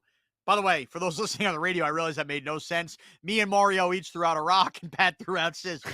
Rock. Rock, paper, scissors, says, shoot. Paper. Why am I delayed? Yeah. Let's go. Rock, paper, scissors, says, shoot. All Yep. right. Let's go, baby. Let's go. I had a 3 scissor. winners coming your way. Scissor. Mario with a rock. Here we go. We will rock you. All right, we Mario. Got promo. Well, hold on. Tell the beautiful people about the promo that we got every week. Promo. I always forget the promo. My idea for the segment ends up coming attached with a promo, and then my fat ass can't get it right. But I'm going to tell you anyway. The Grand Slam Jackpot promotion is here from BetMGM. Introducing our MLB Grand Slam Jackpot, a weekly bet and get promotion. Place a $10 or more wager on any player to hit a home run every weekend, Friday, Saturday, and Sunday. Today, hello. If the player you pick to hit a home run hits a Grand Slam on that day, you can win, they can win if you've bet it, the $50,000 daily prize or a share of the prize with every other winning bettor. For example, a customer bets on Aaron Judge to hit a home run on July 31st against Houston. If Judge hits that Grand Slam that day, forget just the homer, along with 9 other customers, each of you will take home $5,000 cash in addition to your actual home run bet winnings. That, my friend, is a promotion. So get on board. Maybe today's the day for Mario. Mario, you're picking first. Give us a home run hitter. Yeah, brother. Yeah, brother. All right, let's go. It's a good day. We have some hot lemon water. The tummy's feeling great. Coffee's in my system. Let's go. Paul Goldschmidt plus 475, ladies and gentlemen. First one of the day. Yep. I love that. I love that look, baby. Let's go. Great numbers against Quintana. I love it. Plus 475. Goldschmidt goes yad. Okay. That's pick number 1. Pick number 2, I'm going to give you a guy who has stunk this year, but has at least hit some home runs. Has not been the type of player the Rays thought he was going to be. I'm taking Randy Arozarena. Randy Arozarena at plus 510 today. Guess what? Common theme to what I gave you last week for the Phillies. You know who the Rays play today? The crappy White Sox who give up bombs at every turn. Give me Randy Arozarena plus 510 to hit a home run. Throw that on the spreadsheet. Patty. You're such a scumbag, Mario. How do you take Goldschmidt like right away? That was my best pick. You didn't even give out the numbers that he's got against Jose Quintana. 12 for 20 lifetime with 3 home runs and an 1,800 OPS. I love that pick. And of course, you got to go and take it first. What are you doing betting Paul Goldschmidt? It's Destiny's Child. Destiny's Child. I don't even know what that means, but I'll take it. Hey, he's going to go deep. He's going to go deep today. Up. What do you mean you don't know what that means? Like, I don't get the reference. Like, what is that a reference to? Are you kidding me? Like, hold on. That voice of Wizard of Oz is Dan. Is that Dan or is that Kenny? Or who is that? It's me, Dan. Dan, Kenny's not working on the show today. That's right. I forgot about that. Dan, do you want to explain what's going on here? No. Is that from a movie? No. Okay. Yeah, Mario, I'm going to Dan Dykstra, cousin of Lenny, is also telling us that maybe we can't hear, the folks can't hear Dan. So let me just break it. Yeah, I don't know. Let me just break it down for you real quick, Mario. Destiny's Child, Beyonce, like how she started. Like that's, I don't know what else to say. Group. It's her musical group, I didn't know and one of the biggest hits she did, Mario, was wait for it. Say my name when no one is around you. Say, baby, I love you. You can say my name. So when me and Pat did that song, we keep doing this annoying bit where we change the words to songs that the audience probably hates, but me and Pat love and we like to entertain ourselves. When we did that bit to you, the closing out point was maybe today you'll be Destiny's Child. And why Pat said that's a good one is because we just sang a Destiny's Child song and Destiny is in your name. Thank you, Dan. Thank you, Danny Dykstra. Thank you to Dan Turner. Thank you to Pat Boyle. That's 5-star weekend. It's David Dykstra. Okay. Lenny's cousin. Fine. Yeah. There's only one Dan. Yeah.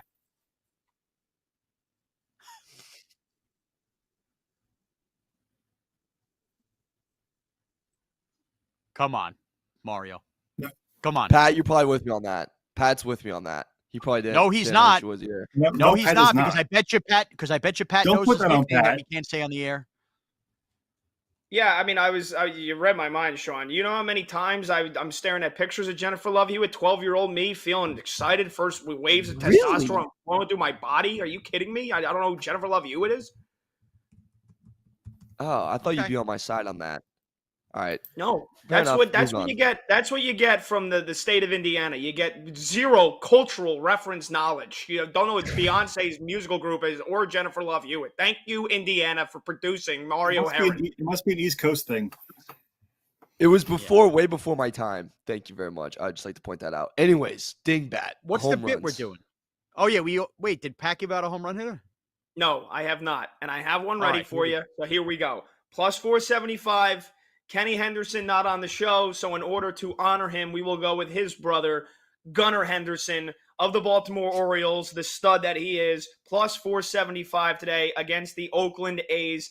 Now, Paul Blackburn has actually pitched pretty well this year, but, he can make a mistake. The Oakland A's bullpen certainly shouldn't be, we shouldn't be scared at the Oakland A's bullpen. So Gunnar Henderson plus 475. First, I always like a good weather, good wind day, Shawnee, and you're getting high 70s, a hot day in Baltimore. Wind is blowing out, according to my weather reports here. Gunnar Henderson, he's on fire. 3 home runs in his last 7 games. He went deep yesterday. He's got 7 home runs in his last 15. So you got one of the best home run hitters right now in baseball this year. 9 home runs already in the first month of the season. I think he stays hot. Give me Gunnar to gun one over the fence. So he thinks Gunnar will break wind on a hot day in Baltimore. Mario, back to you. All right, my next one. He had a great hitting day yesterday. Won me some money yesterday. Current MVP right now for the NL, Mookie Betts, plus 450. He's had great numbers. He has great numbers against everyone. Great numbers against Gosman, 3 home runs, hitting 3 on him. Sorry. Batting average, I said 3.3. Got a couple solos in there as well. Slugs 542. I like it a lot. Give me Mookie Betts. He's going to be the MVP. He's my hero today. So give me that at that price. I believe it was at plus 450. All right, Madonna once sung Ray of Light. I'm going to keep giving you rays of light today. The White Sox, as I said, throwing Eric Fetty on the mound today, and Fetty's going to whop. I already took Randy Arozarena in this spot. My next trap queen is going to be Richie Palacios to hit a home run at plus 390. To you, Pat. Mario, do you understand any of those references either, or do you know? I know who Madonna is. So You don't know Fetty Wap? No, Fetty Okay. Wap. Yeah, I do Fetty Wap and Madonna. Fetty Wap, hey, what's up? Hello. Yeah, dude, I know that. Come on now. Okay. All right, it's my turn. We're running out of time here, so let's get it rolling. Yeah. I'm going pure matchup in this one. Let's go to Milwaukee. Yanks, Brewers. Shawnee, your guy Marcus Stroman on the mound. And when he faces Willie Adames, he just seems to deliver the meatball right down the middle of the plate. Give me Willie Adames plus 475. 8 for 17 lifetime versus Marcus Stroman with 2 home runs and OPS against him of nearly 1,400. Now, Willie's been a little cold. Hasn't homered since April 12th. All 3 of his home runs this year have come against right-handed pitchers, and he owns Stroman. So I'm going with the matchup angle there. Willie Adames plus 475. All right, let's get through these in the last 90 seconds here. Mario, what do you got? Last pick. Fade Patrick Corbin, Josh Bell plus 525. To you, Tell Sean me- Marash. All right, I'm going with a gut feeling here. JD Martinez, first homer of the year, first home run as a Met. Lance Lynn gives a bombs to righties. Give me JD Martinez at plus 320. Man, I mean, I'm really scraping here. I'm looking at the matchups here, and again, I haven't seen the lineups come out yet for this game, but he's got a home run against him, 3 hits and 10 at bats lifetime against Dane Dunning. Let's take a long shot from the Cincinnati Reds. Give me Jaimer Candelario plus 625 on BetMGM. So there's your long shot bazooka there. Jaimer Candelario from the Cincinnati Reds. Okay, that's how we get through it, boys. And we got a fun last hour coming up. Our last hot takes, hot cakes, GTFR, oh yeah, our Sunday scaries, beefcake, patty bats, give a dog a bone. We got all of that coming up, ND Generation Bets. It's BetQL's 5-star weekend presented by BetMGM. Say our names.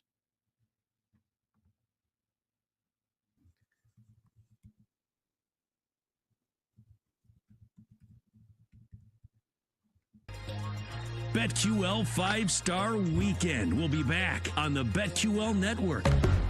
Presented by BetMGM.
I will punch you in your stupid face, and I hate the Knicks. I hate their fans. And Pat Boyle. That's probably why I'm not a GM in the NFL, but if I was, I would probably take a huge swing on Michael Penix. Turning your faith into fortune. Few things in the gambling world I can't wait to bet more than the Jets under right now. While serving up hot cakes and hot takes. If Chet Holmgren was on that team, he's probably putting up better numbers than Wemby. It's BetQL 5-Star Weekend, presented by BetMGM.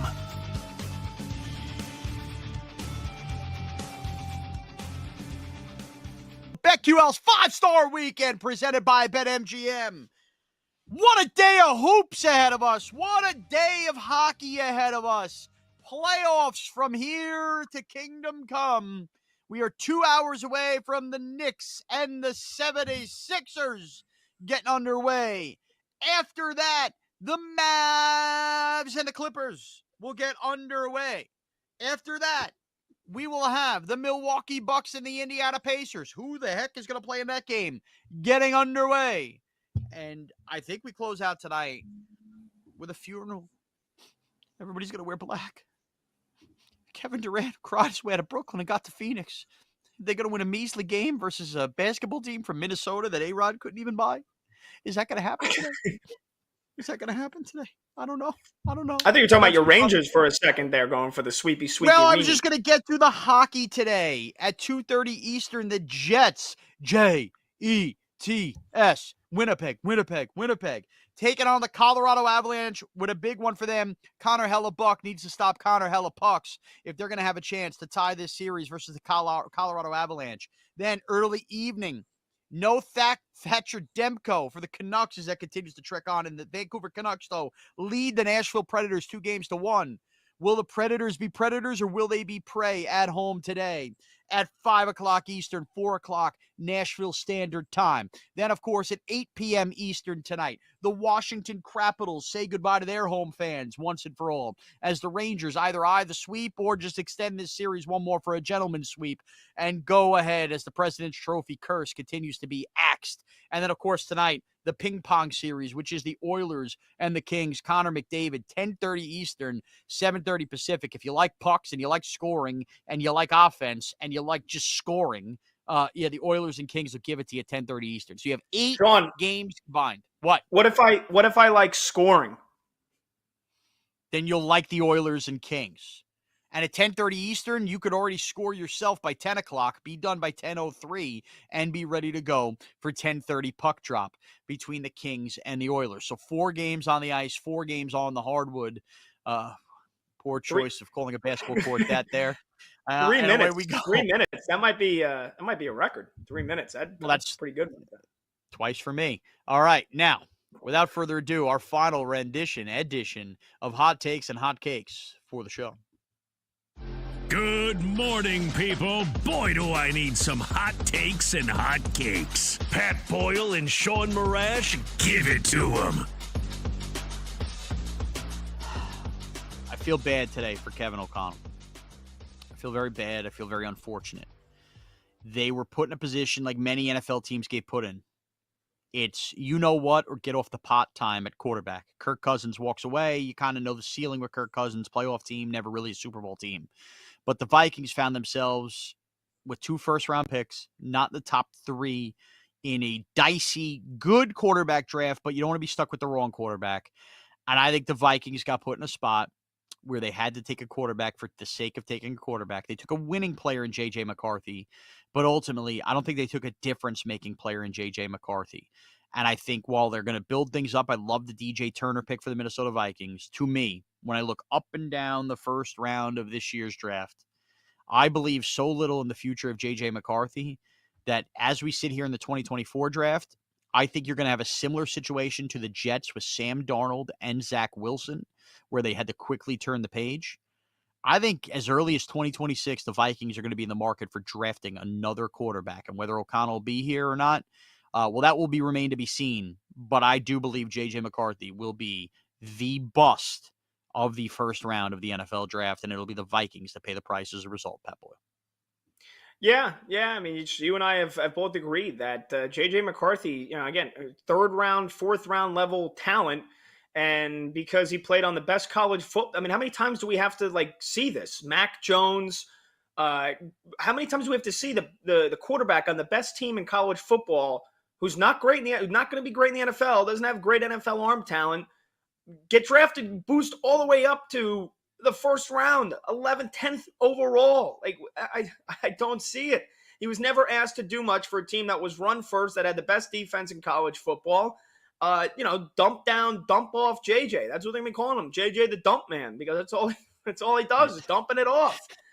You want to tell me yards per attempt? Maybe I'm an idiot. Yards per attempt is how many yards you get per throwing the football. It's not how many yards you actually throw the football. So everybody's like, dude, JJ McCarthy on third down was like 10 yards per attempt. What are you talking about? He can throw the ball 4 yards, and then the receiver gets him another 6. That's 10 yards per that attempt. That doesn't mean he's throwing the football down the field. So, I mean, you know what? He's like the next Zach Wilson because we saw him make one nice throw in his pro day. Now JJ McCarthy's an NFL talent. I agree with you. I don't think he's going to be a good NFL quarterback.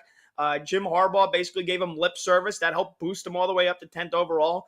I agree. I think Minnesota was desperate. They don't believe in Sam Darnold, rightfully so. They were in scramble mode after Kirk Cousins left, and that's how they decided to try and pick up the pieces. I got another bet coming your way. It's been all hotcakes for Patty. I'm on the grill. I got my souffle. I got my Call saute. them patty cakes. Call them patty cakes. Patty cake, baker a man. Bake me a cake as fast as you can. Another half unit play for me on this one. I'm not really going big with any of the bets today. Just a couple shekels on each here. Hopefully we get a positive plus green day in terms of hitting the bets. But I like PJ Washington over 17.5 points and rebounds when the Mavs play the Clippers. I told you, Shawnee, last week when these series were about to begin, and I said I think the X factor here for Dallas is going to be PJ Washington. Luka and Kyrie are going to get their buckets, but they need that third scorer that can lift them. And PJ Washington, he's not done a ton of scoring, right? I mean, he's got 39 points in the 3 games, so he's averaging 13 points. Nothing crazy. I mean, for a Dallas team, though, that gets an average of 70, 65 a game, though, from Kyrie and Luka sometimes. That's all that they've needed. But what I've really been impressed with is his energy, both on the glass and on the defensive side. You see him basically crossing his arms saying, to the Clippers bench, go ahead, give me your best shot. Anybody you want to bring, I'm ready. He has been the X factor energy, heart of this team that they have needed. And he's cleaning up the glass too. 7, 6, and 5 in terms of his rebounding output. Him and Russell Westbrook get ejected after that scuffle in the last game. This guy is bred for these moments here. He has been dying to get on a winning team. They traded him from Charlotte. He has made a big impact here on the glass and taken 10 shots a game. He's taken 10 shots all 3 games so far. So I don't expect that to change. Probably going to get 8 to 10 shots, but he's going to bring it with his defense. And this is a guy that just is dying to win. He's dying to grab those second chance rebounds. He's dying to send the LA Clippers to Cancun. So PJ Washington in the 3 games so far, points and rebounds combined, 18, 24, and 15. And again, mind you, he got ejected last game. So you need 18 points plus rebounds from PJ Washington. I think he gives you another superb heart effort today on the glass. And I think he chips in with, around 10 to 12 points. So I think he gets his rebounds. PJ Washington, over 17.5 points and rebounds. He has been the X factor that I've been hoping for if you like the Mavericks in this series. I like it. I like it very much, Pat. Patty Boyle, just call him Patty Props. Okay, he's been all over these NBA plays. You could follow him at Twitter. I already forgot his Twitter handle. At Paboyle. Pat Boyle, 44. 44. Now, why 44 when 35 is behind you? Yeah, so my dad wore 44 throughout his baseball career. He was a huge Hank Aaron fan, so I wore 44 all throughout my childhood and high school. Unfortunately, when I got to college, some schlub who rode the bench wore 44, didn't want to give me the number. Congrats, man. You played Division III baseball and you got like 7 career at-bats, but you want to keep 44? Fine. 35 is the one that is the college jersey that's framed behind me, but I am 44 through and through. Don't hold a grudge. You ever think about maturing a little bit and not having a number in your Twitter handle since you're a professional broadcaster now? I don't get that argument. You brought that up before. What does it matter? You want me Pat Boyle on air? Pat Boyle broadcast. What do you want it to be? They don't have Pat Boyle, so Pat Boyle. They don't have it. You know how many Pat Boyles there are? I mean, the guy that's the post-game guy for the Chicago Blackhawks who's got like 20 years of broadcasting experience, Pat Boyle. He can't even do Pat Boyle. I couldn't pick Pat Boyle. Pay him a little money. Pay him off. Pay him off. Say, I want the handle. Well, I don't even know who has it. Well, why don't you find him a DM and say, I'd like your handle? You think some random... I'm not doing that. Do you want me to do Pat Boyle on air? I'm not a full-time employee at WFAN. Not a full-time employee here for Betql. So I don't like attaching that when I'm not a full-time on-air employee just yet. How about Beef Patty Boyle? Sure, because that's more professional than Pat Boyle with a number after it. Sure it is. And Pat Boyle's Beef Bet will be coming up your way in about a half an hour from now as well. All right. Real quickly, how about the offensive rookie of the year odds? The way too early look, Pat. First of all, let's just start here. Before we even got to the defensive guys, the fact that no defensive players went for basically the first 15 picks. Was it the 15th pick where we finally got one off the board? Was it Jared Verse that went? That is insane. So I want to look at the offensive rookie of the year odds. Clearly, the quarterback you think would have the edge, but will Caleb Williams or J.J. McCarthy?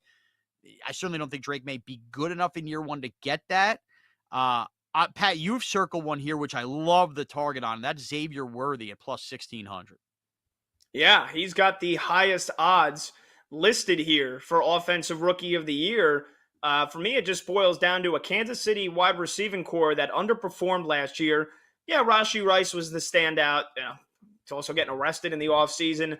Kelsey, we saw him go, numerous games with, looking like we're saying he's washed, only for him, of course, once again, to show up in the postseason. They did add Hollywood Brown, but I mean, my goodness, again, you better put super glue on Hollywood Brown's hands, otherwise he ain't catching the football. So if there's anybody that is going to benefit, I haven't said the obvious here. Patrick Mahomes is the quarterback of the Kansas City Chiefs. Yeah. So you give Xavier Worthy, who broke the combine record for the fastest 40-yard dash time in the history of the 40-yard dash, and you're telling me that guy playing with Andy Reid and the Kansas City Chiefs and Patrick Mahomes, that he can't have a big rookie season? I mean, come on. He is the highest odds on this list. You're telling me that Malik Neighbors, we don't even know, Sean, who the quarterback's going to be throwing the football, has half the odds of Xavier Worthy and a Kansas City Chiefs offense with Patrick Mahomes as the quarterback? I don't buy it. So I like it at plus 1,600. I think that is worth, a couple shekels or so whenever you start feeling frisky about some NFL futures. Yeah, and no doubt. And by the way, I've heard the argument the other way. The Bills are a freaking disgrace. They're an absolute disgrace. I understand that they liked Keon Coleman and you should always target your guy. I cannot, under good conscience, when you've already been the team that's traded with the Kansas City Chiefs to the point that you gave them the pick that landed Patrick Mahomes. That is what the Buffalo Bills did. The Buffalo Bills did that. And they ended up getting a pick that Tre'Davious White. They ended up taking Josh Allen the year after. For them to trade out of that draft spot to the Kansas City Chiefs and hand them Xavier Worthy, this burner, when you know that that's the team you cannot beat. You can't beat that ass that is the Kansas City Chiefs. Now you hand them who is likely to be their weapon going forward once Travis Kelce rides into the sunset with Taylor Swift. Even if where the Chiefs were picking, they were going to land Xavier Worthy because the Bills, if they stayed put, took Keon Coleman. Even if, I know this sounds crazy, that's the one team the Buffalo Bills cannot be trading with to hand them an enormous offensive asset that's going to be a pain in the ass. Even if they ended up with Worthy, even if the Chiefs ended up without trading back with Worthy, you can't be the team in good conscience that deliberately allowed that to happen. I'm sorry. I think the Bills continue to me to be a freaking embarrassing organization that doesn't get it. I understand about farming your own land. I'm a big guy in favor of that. That's a disgrace, man. I'm sorry. That's an absolute disgrace. You can't beat them. Yeah, let's just trade with them and make sure that they get the guy they covet. I absolutely agree with you. 30 seconds here, Shawnee. Do you like anybody for Defensive Rookie of the Year in what seems to be a little bit of a weak defensive rookie class? Totally. It totally is a weak defensive class. It's kind of chalky. I love Dallas Turner, plus 650. He was my favorite defensive player, period, going into the draft. 650 is still good enough odds for me. I think he will be able to, think about it, rookie quarterback in Caleb Williams. Jared Goff does like to get sacked. Those games in that division matter. Rookie quarterback in not a rookie quarterback. Who the heck was I thinking of? Oh, Jordan Love in that division too. I think Turner's going to rack up. I think he could be in a spot to get 10 sacks or so. And in this kind of rookie class, I think that's enough to get you defensive rookie of the year. Yeah, really quickly for me here in 10 seconds. Latu plus 650. Again, a little chalky. Playing in the Colts defense, Gus Bradley. I mean, they give up a ton of yards and a ton of points, but it's feast or famine. They also had they were 5th or better in sacks, tackles for loss, and takeaways. So if he can bundle up those stats, I think he's a good shot to win it. All right. It's our favorite part of the week. It's GTFO or oh yeah. The rules still confuse us, but it's ours and not Chris Mack's. It's BetQL's 5-star weekend, presented by BetMGM. At Sean Morash on Twitter, at Beef Boyle on Twitter as well. More when we come back. That's not it. BetQL 5-star weekend will be back on the BetQL network. Presented by BetMGM.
Welcome back to BetQL 5-Star Weekend on the BetQL Network. Presented by BetMGM.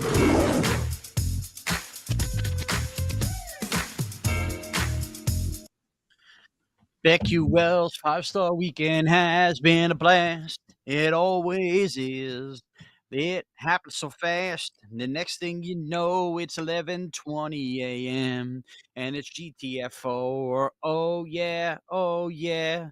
We are here. Sean Morash and Pat Boyle. It's our favorite time of the week. It's GTFO or oh yeah. Let's go. Time for GTFO or oh yeah. Oh, it is GTFO or oh yeah. And I'm just laughing at number one. And Mario's trying to make us dance to dance. But here we go, baby. You know how the game is played. We issue a statement, and the simple response is GTFO or oh yeah with an explanation. So here we go. Caleb Williams has every tool to be successful. GTFO or oh yeah, Mario. I'm sorry, Pat. Do you want more? I was going to say, do you want Mario to answer, or do you want me to answer? I'm a silly goose. I want you to Pat. I'm going to say GTFO. You know, again, you and I both lockstep on JJ McCarthy and Caleb Williams. I don't think he's going to be a good NFL quarterback. Now, I think he's in one of the best positions to be successful, right? And, you know, again, the multitude of weapons that he has, DJ Moore, Keenan Allen, they draft Rome Odunze. He's got DeAndre Swift to hand the ball off to and Khalil Herbert. I don't think he's good. I don't think he's a good quarterback. You know, again, you want to call me cold-hearted. I don't think he has the emotional maturity. A guy that's breaking down crying, not even after they lost their first game at USC. That was like their third loss, and he's breaking down crying. It's like I'm not going to go, full out and crush the guy. You know, I know he's showing up to games, painting his nails. Like, you want to do your thing. You want to show your personality. That I don't care about that. I'm totally fine with that. But the breaking down crying after they lost their third or fourth game of the year, like, you're gonna lose a lot of games in the NFL, bro. You're gonna have a lot of adverse moments, and I just don't think that he responded to adversity when he had all the weapons offensively for USC. Granted, they didn't have a good defense, but you know, again, and I watched the game as a Notre Dame fan. I watched that very closely because I was like, all right, this guy's gonna be the number one pick. I want to see. And Notre Dame showed what I thought was an NFL caliber defense at him that game. And they brought some different blitz packages. He had a real tough time picking them up. He got sacked a ton. He threw 3 interceptions. So I think when things aren't going Caleb Williams' way, it snowballs on him. And again, Bears have done a lot of losing. So now he's got all the pressure of an entire city on his back. And I know they revealed the plans for a $5 billion dome stadium. They're still playing outside. So a guy that's been playing in beautiful weather for most of his life now into the cold in Chicago in a tough division. I don't see Caleb Williams having a good NFL career, and I think it's another miss on Ryan Poles. They should have kept Justin Fields.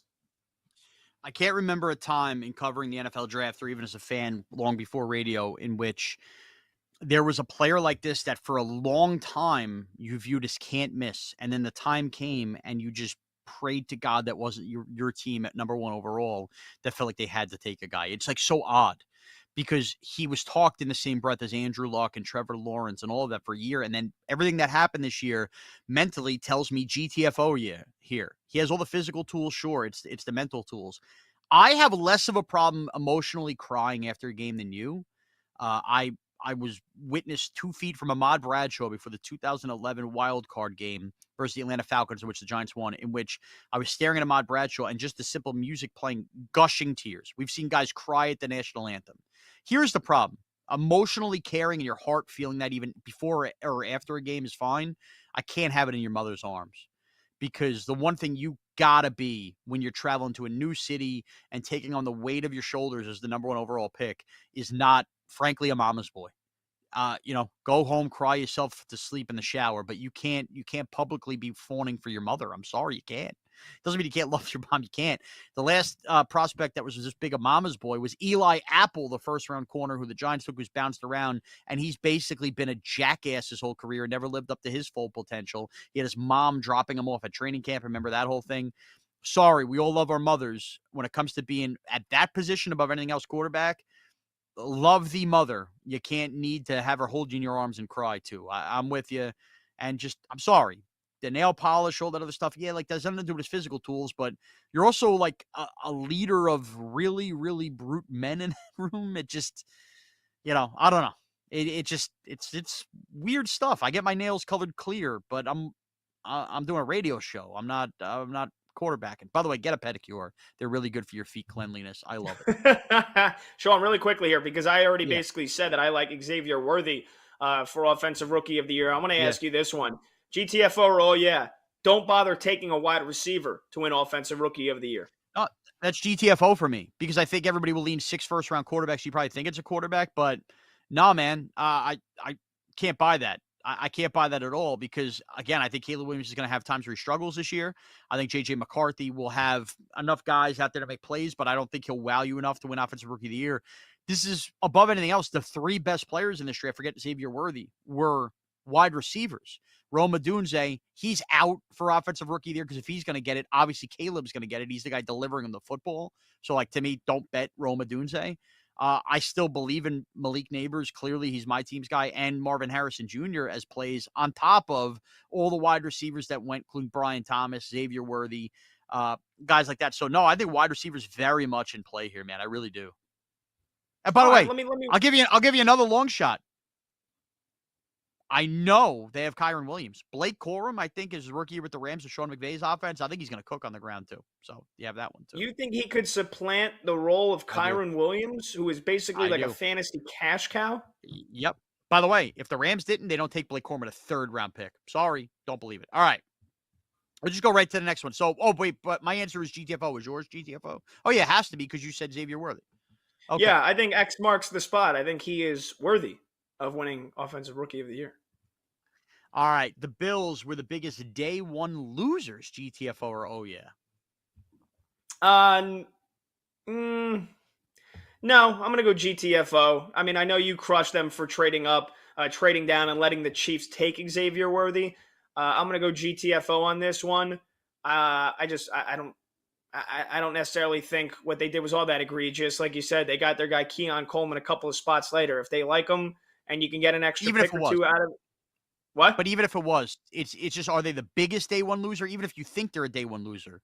Dude, I'm going to tell you right now, this is a GTFO for me. The biggest day one loser is the Denver Broncos. Bo Nix is not worthy of a top 15 pick. I don't care how big a quarterback whisperer, Drew Brees, is just his ass, everything that Sean Payton's given us. That's a panic. I need a quarterback move. Russell Wilson may not even play this year, and I'm not convinced Bo Nix will be better than Russell Wilson this year. So I think the Broncos are the biggest day one loser for me. How about the? I'll go Carolina Panthers. I mean, a year removed Trading from up. that trade. Yeah.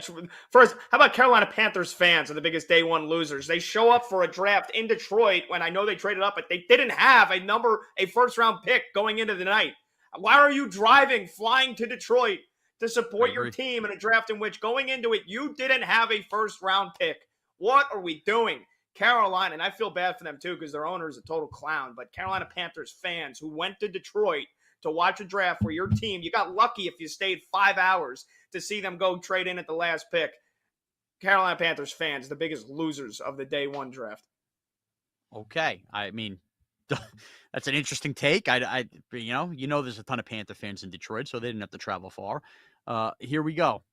Clippers are not winning another game in this series versus the Dallas Mavericks, a series in which they trailed 2-1. GTFO, yeah. I can't break the streak. GTFO. I don't think it's out of the realm of possibilities. They can hold serve at home. I mean, these games have been pretty tight for the most part, even with a limited Kawhi Leonard. All it takes is one game for James Harden to go off. And Vika Zubac has been destroying Dallas in the paint. So, it's really, for me, it's GTFO or oh yeah, will Paul George show up again for the remainder of this series because he was an absolute dud in Game 3. And even though he scored 22 in each of the first 2 games, he hasn't shot it well. He hasn't had that playoff P impact that the Clippers need. I think I'm going to say that Paul George would show up in Game 5 back in Los Angeles. So I do think they have a chance to win another game. I don't think they win the series, but not winning another game, it's another GTFO for me, Shawnee.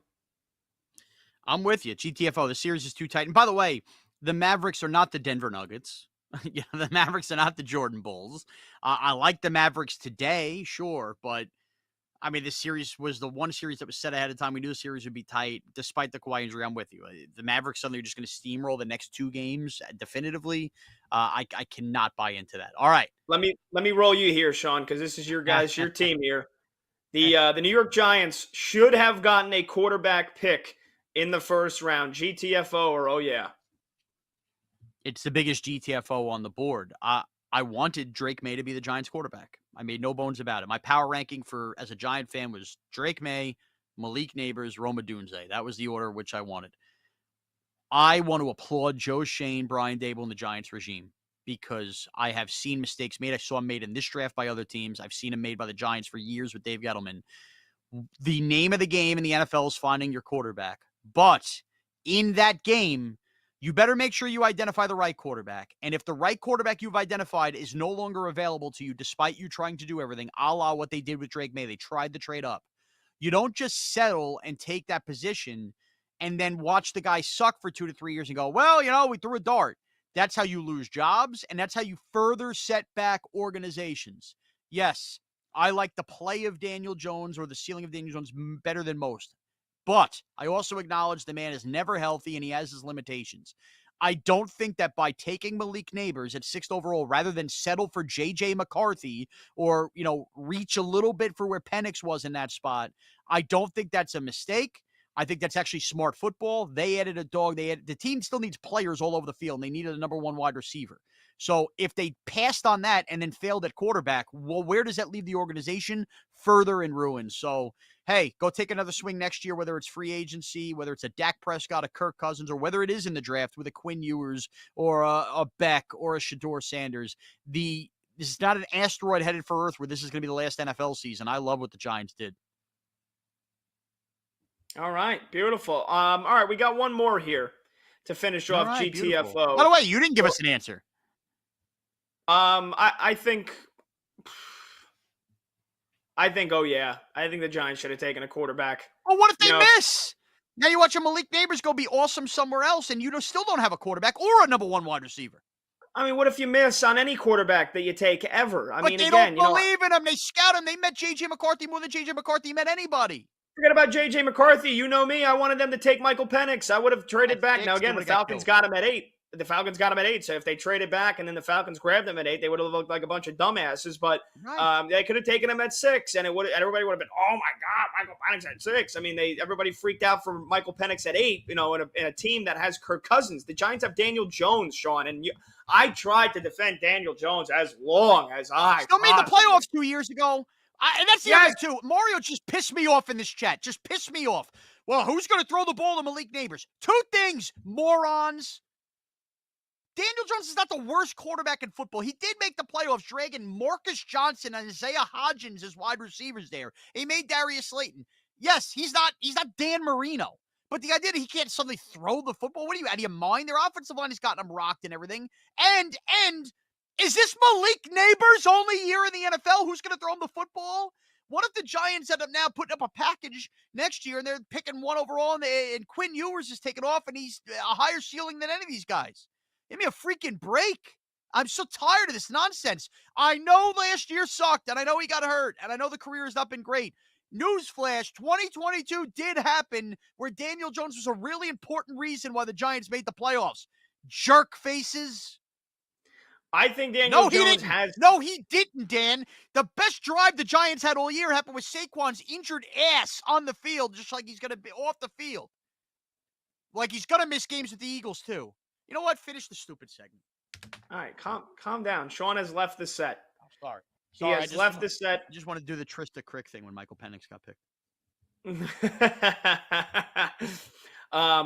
I believe that Daniel Jones has talent, but Sean, he can't stay healthy. Another year where he's injured. He's got a bad neck. But what? This is not the only year of football. They're building something here. Tell me this. Come December, if the settle down. You're over there dying. You're dying before our eyes here. Tell me this. Let's go Rangers! Let's go Rangers! He is unhinged. He has lost it. We still have 20 minutes left. Keep it together here. Answer me this. December, the Giants, probably not a playoff team, right? I don't think that's the craziest thing in the world. Are the Giants letting Daniel Jones finish the season? And then are they going to cut him in the offseason? Tell me what happens here in December. Probably, and they're either going to sign Dak Prescott or they're going to trade up or wherever they're picking. I personally think the Giants are going to make the playoffs this year, so I'm really not that worried about it. Sign Dak Prescott for $50 million, a guy that has put up good numbers but can't win in the playoffs, or take a shot that you find your quarterback of the future. That's what they can do next year, moron. They might not be bad enough. They might win 2 more games than they did last year, still be mediocre, and then you're picking 11 or 12. They're going to be the Chiefs with Alex Smith to Patrick Mahomes. That's the plan, the Chief plan. You should have drafted. And they got Tommy DeVito developing. You should have drafted a quarterback.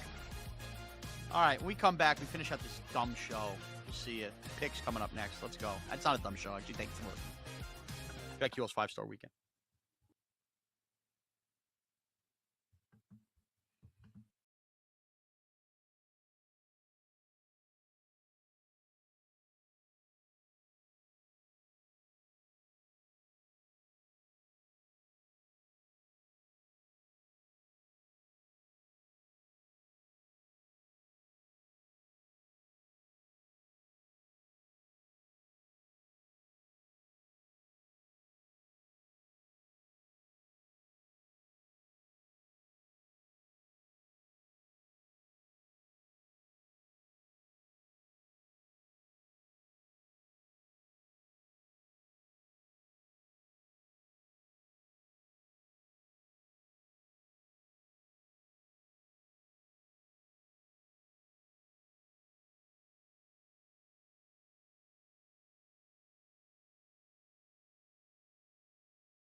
BetQL Network.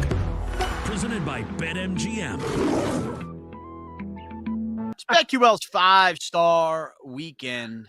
You know, it was dawning on me on the break. The one reason to like the Bucks today is the fact that they're going into a place that's very easy to play in Indiana, probably the worst home court advantage of any of the teams left in the playoffs. So should be interesting later on to see if they get by without Kid Drew Holiday. What's wrong, Mario? Oh yeah, easiest place to play Indiana. That's one of just them. simply It's wrong. Indiana. That's simply wrong. Yeah, it's actually Brooklyn. The Brooklyn Nets. I mean, you go in there, you own the stadium To in be fair, 2 seconds. the place is blaring loud, not for nothing. Now, even if that's a lot from the sound, but yeah, I'm sorry. I mean, Mario. And by the way, I said the playoffs. The Nets did not make the playoffs. But so easy, soft spot for Milwaukee. Let's see if they get it done without potentially either their stars tonight. Again, nobody fears going to Indiana. You wonder what you think that the Daniel Bucks Jones last either. night. You think the Bucks last night had to leave the hotel and play a game of hide and seek or duck duck goose just so they could entertain themselves the night before a game there? What do you think? Oh, they got shrimp cocktail from St. Elmo's. It's pretty good. Great. You should try it. 4 pieces Prime of shrimp. You 47 can't too. find an ocean anywhere near the place. All right. Pretty good With shrimp. that, Today's it's technology, time you for can get it anywhere. It's time for D-Generation Bets. Red Lobster is better shrimp, but anyway, here we go. Might be a year older. I might be a little grayer. But at the end of the day, I'm still a degenerate. You know the name of the game. Wait, hold on, real quick. I just got to say, either it was they turned the crowd mic all the way down. Friday, 4:30 p.m. local game in the playoffs. I could hear a pin drop while 148-year-old Hubie Brown is whispering into the microphone. So I don't, Mario, I love you, man, but I can't get on board with the Gamebridge Fieldhouse or whatever you guys call it. Is a tough place to play. Like that's what you call college. I mean, you guys are just all wrong. It's literally Indiana basketball. Basketball is like a religion. Like it's different. By the way, it's like Texas football. Not to get in a religion discussion, not all religions are great. You know what I mean? So, sorry. I mean, that's fine. You guys, I've never been to Gamebridge, never been to a playoff game there, so I understand why you wouldn't really know what it's like. You know why we've never been there, Mario? Because when you check off bucket list sports items, one isn't. You know what you got to go see? A basketball game hosted by the Indiana Pacers. That place rocks. Bill Simmons said it's one of the most underrated I'm not a places Chief to go. fan, but you're like, man, I'd love to go to Arrowhead. I'd love to go to Seattle for a football game. I'm sorry. Nobody's ever been. I got to go. It used to be Market Square Arena. They built a new place. I got to go see if they have a Jermaine O'Neal jersey hanging. Nobody's ever said that. His jersey's not hanging up there. And also, I mean, multiple journalists have said like Indiana's a great place to actually go see a game and call it very, very underrated. It's pretty common. Right. Yeah. The biggest one, actually. Fieldhouse. Like you call like a college basketball arena a fieldhouse. I'm not saying anything else. Yeah, let's make it Garden like the two other ones because it's cool, like Boston Garden. Yeah, let's just keep saying Garden. What is this? Is there flowers in there? Like, what are we doing? Yeah, there is. There's going to be flowers thrown on the ice when the Rangers win the cup in a couple weeks short. Okay, here we go. And by the way, you know how else you can't take that arena seriously? You don't even have a hockey team. You're in the Midwest, cold weather. Can we get some hockey supported in Indiana? Losers. And by the way, I know you leave there and you celebrate a race every year, once a year. Ooh, I love it's the a great Indy race. Yeah, great. It's a great time. It's the Betql of racing. What do you mean? Yeah, watch a car drive around in circles for 4 hours. If you think by the most way, of the people there, I can't think of a worse way to spend my Memorial Day weekend than in Indiana watching cars run around. Oh my God. Dude, I mean, most of the people aren't there to see cars go around. Spectacle of racing. What's your plan for Memorial Day weekend? Like, what do you have? You know, we have this thing here where I live called the ocean and the beach and cocktails and all of that. Yeah, I don't want to smell a carburetor and then go home and mow my lawn. I mean, that's essentially what your Memorial Day weekend is like. All right, can we get on? We have a little segment here. It's called D-Generation Bets. Yeah, anytime. We already played the intro. Oh, we did. Oh, I forgot. I'm sorry. Mario was talking again.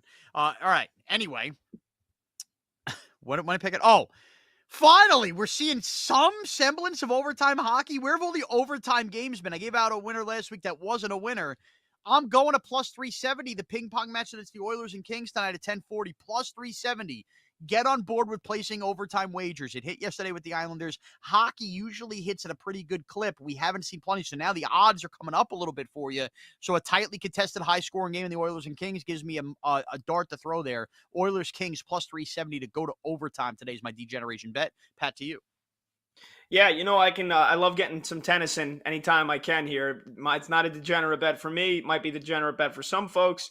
But you got the Madrid Masters going on right now here on the dirt, on the clay. Madrid at altitude, so it's one of the faster clay tournaments of the year. And you got American Tommy Paul. Yeah, how you doing? No relation to Jake or Logan. Tommy Paul going against Francisco Cerundolo. I'm going for the over in this one. 22.5 games. These guys have played 4 times. Every single time they've gone over, every single time they've played, they've gone the distance, 3 sets, best 2 out of 3. So you get a fast, high-altitude clay court match here between 2 guys that have hit the over every time. I'm going to go ahead and say that they don't buck the trend here today. So give me over 22.5 games. Tommy Paul and Francisco Cerundolo in Madrid. Okay. And without further ado, I got a parlay to give you. Here's my Sunday Scaries. The weekend is almost over, but there's still time to place just one more bet. Don't panic. There's still time to win it all back. It's time for the Sunday Scaries. All right. If you took a spider, picked it up, and cut off 2 of its legs, it would have 6 legs left, which is the scary parlay I'm going to give you today at 30-1, a 6-legger. Props a galore. All right, let's start it off. In an hour, Knicks and Sixers. I'm taking Jalen Brunson to make 3 or more 3-pointers. Leg number 1. We follow that up with the Kawhi Leonard prop we've given you all show. Patty was all over it. Under 19.5 points. Some places 18.5. But Kawhi Leonard under points. Canucks and Preds. Mentioned Thatcher Demko out, has been out in this series. Kind of been a sneaky good series. The over-under sitting at 5.5, not 6.5. Sweet spot for me. I'm on the over in goals in the Canucks and Preds at 5.5. Talk about that raucous crowd in Indiana. I'm taking Miles Turner over 19.5 points for the Pacers. Got to own that paint. And, of course, on the hardwood, how do you not, on Suns elimination day, take Anthony Edwards to score 25 or more points on an alternate? And we close out the night. I gave you the overtime bet and degeneration bet. So who do I think is winning in overtime? Give me the Oilers on the money line tonight. Brunson, 3 or more Ks. Kawhi, under points. Canucks and Preds, over 5.5 goals. Miles Turner, over 19.5 points. Anthony Edwards, 25 or more points. And the Oilers money line, 6 legs, is going to get you about 30-1 right now. That's my Sunday scary. What is do you have the price on that, Shawnee? Off the top of your head here? I told you 30-1. Oh, 30. Sorry. I wasn't listening. That's my mistake. So yeah, 30-1, that's plus 3,000. I don't know why. I hate when people give it something to 1. Just give me what the price, give me what it says. When all right, you want me to give you what it plus 3,052. Thank you. Enough at 30-1, 25-1. When you're going to place the bet, does it say 30-1 or does it say plus 3,052? For layman's terms, the old school bookmaker is like a 30-1. All right. Layman's terms. All right. I've had to hear all week and all the last 3 days here about the New York Knicks and the Philadelphia 76ers, about how the Sixers are going to win this series. Joel Embiid making guarantees that he doesn't even believe. I got Sean telling me America's rooting for Joel Embiid now just because he has a condition that is not life-threatening at all, where half of his face just doesn't work, and yet he can still score 50 points, but I'm supposed to feel bad for him when he's injuring players on the Knicks and he's pulling guys down and he's kicking guys in their junk. And the Sixers fan base are just total frauds because the ticket to get into Game 3 was $69. They had already given up hope. Now the Sixers are going to win this series. What a bunch of baloney. I'm fired up. I'm pissed off. We got the Knicks and the Sixers in an hour. Here's an angry bet. It's Boyle's beef bet. Let's go. Pat Boyle's beef bet of the week. I'm angry. I'm ready. I need to bet. It's Pat Boyle's beef bet of the week on the bet. Yeah, there's not going to be a 14 free throw disparity in this game. Nick Nurse crying about every single call, filing grievances. What a bunch of babies. The Knicks are a better team. They are the better team than the Philadelphia 76ers. They might not be more talented. Joel Embiid's the reigning MVP. Tyrese Maxey has outperformed Jalen Brunson in this series. Yes, I'm giving you that. We're not betting on the merits of what this series has looked like. But the Knicks play winning basketball. They have done it all year long. I don't want to. On the 76ers are 32-10 when Joel Embiid plays. The Knicks are a better team. They're going to deliver the kill shot today. They're going to destroy them on the glass like they have. And all you Sixers babies and everybody crying about the whistles and all this stuff, again, like Joel Embiid shouldn't have been tossed out of that last game. Well, the referees aren't going to be on your side today. It should be an evenly called game, and that is one that favors the New York Knicks. Mitchell Robinson, by the way, who we talked about before in the show, who locked down Joel Embiid and had him go 0 for 5 from the field with 0 rebounds in the fourth quarter of Game 1.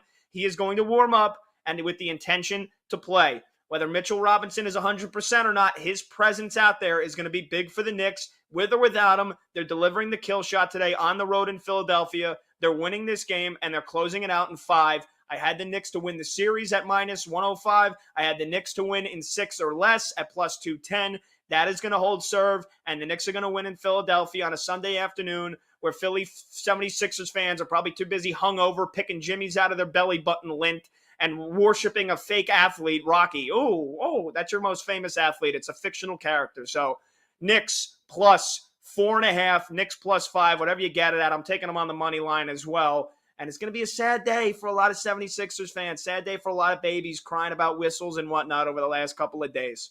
There you go. That'll do it for us here. My thanks to Shawnee Marash. We'll see if his Rangers can pull off the sweep tonight.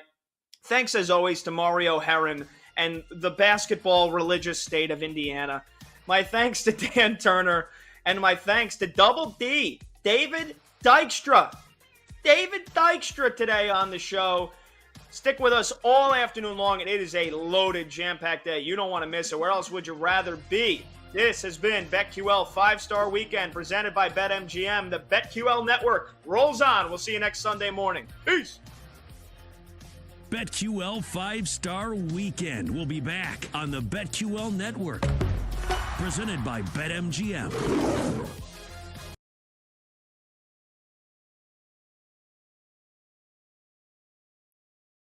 All right.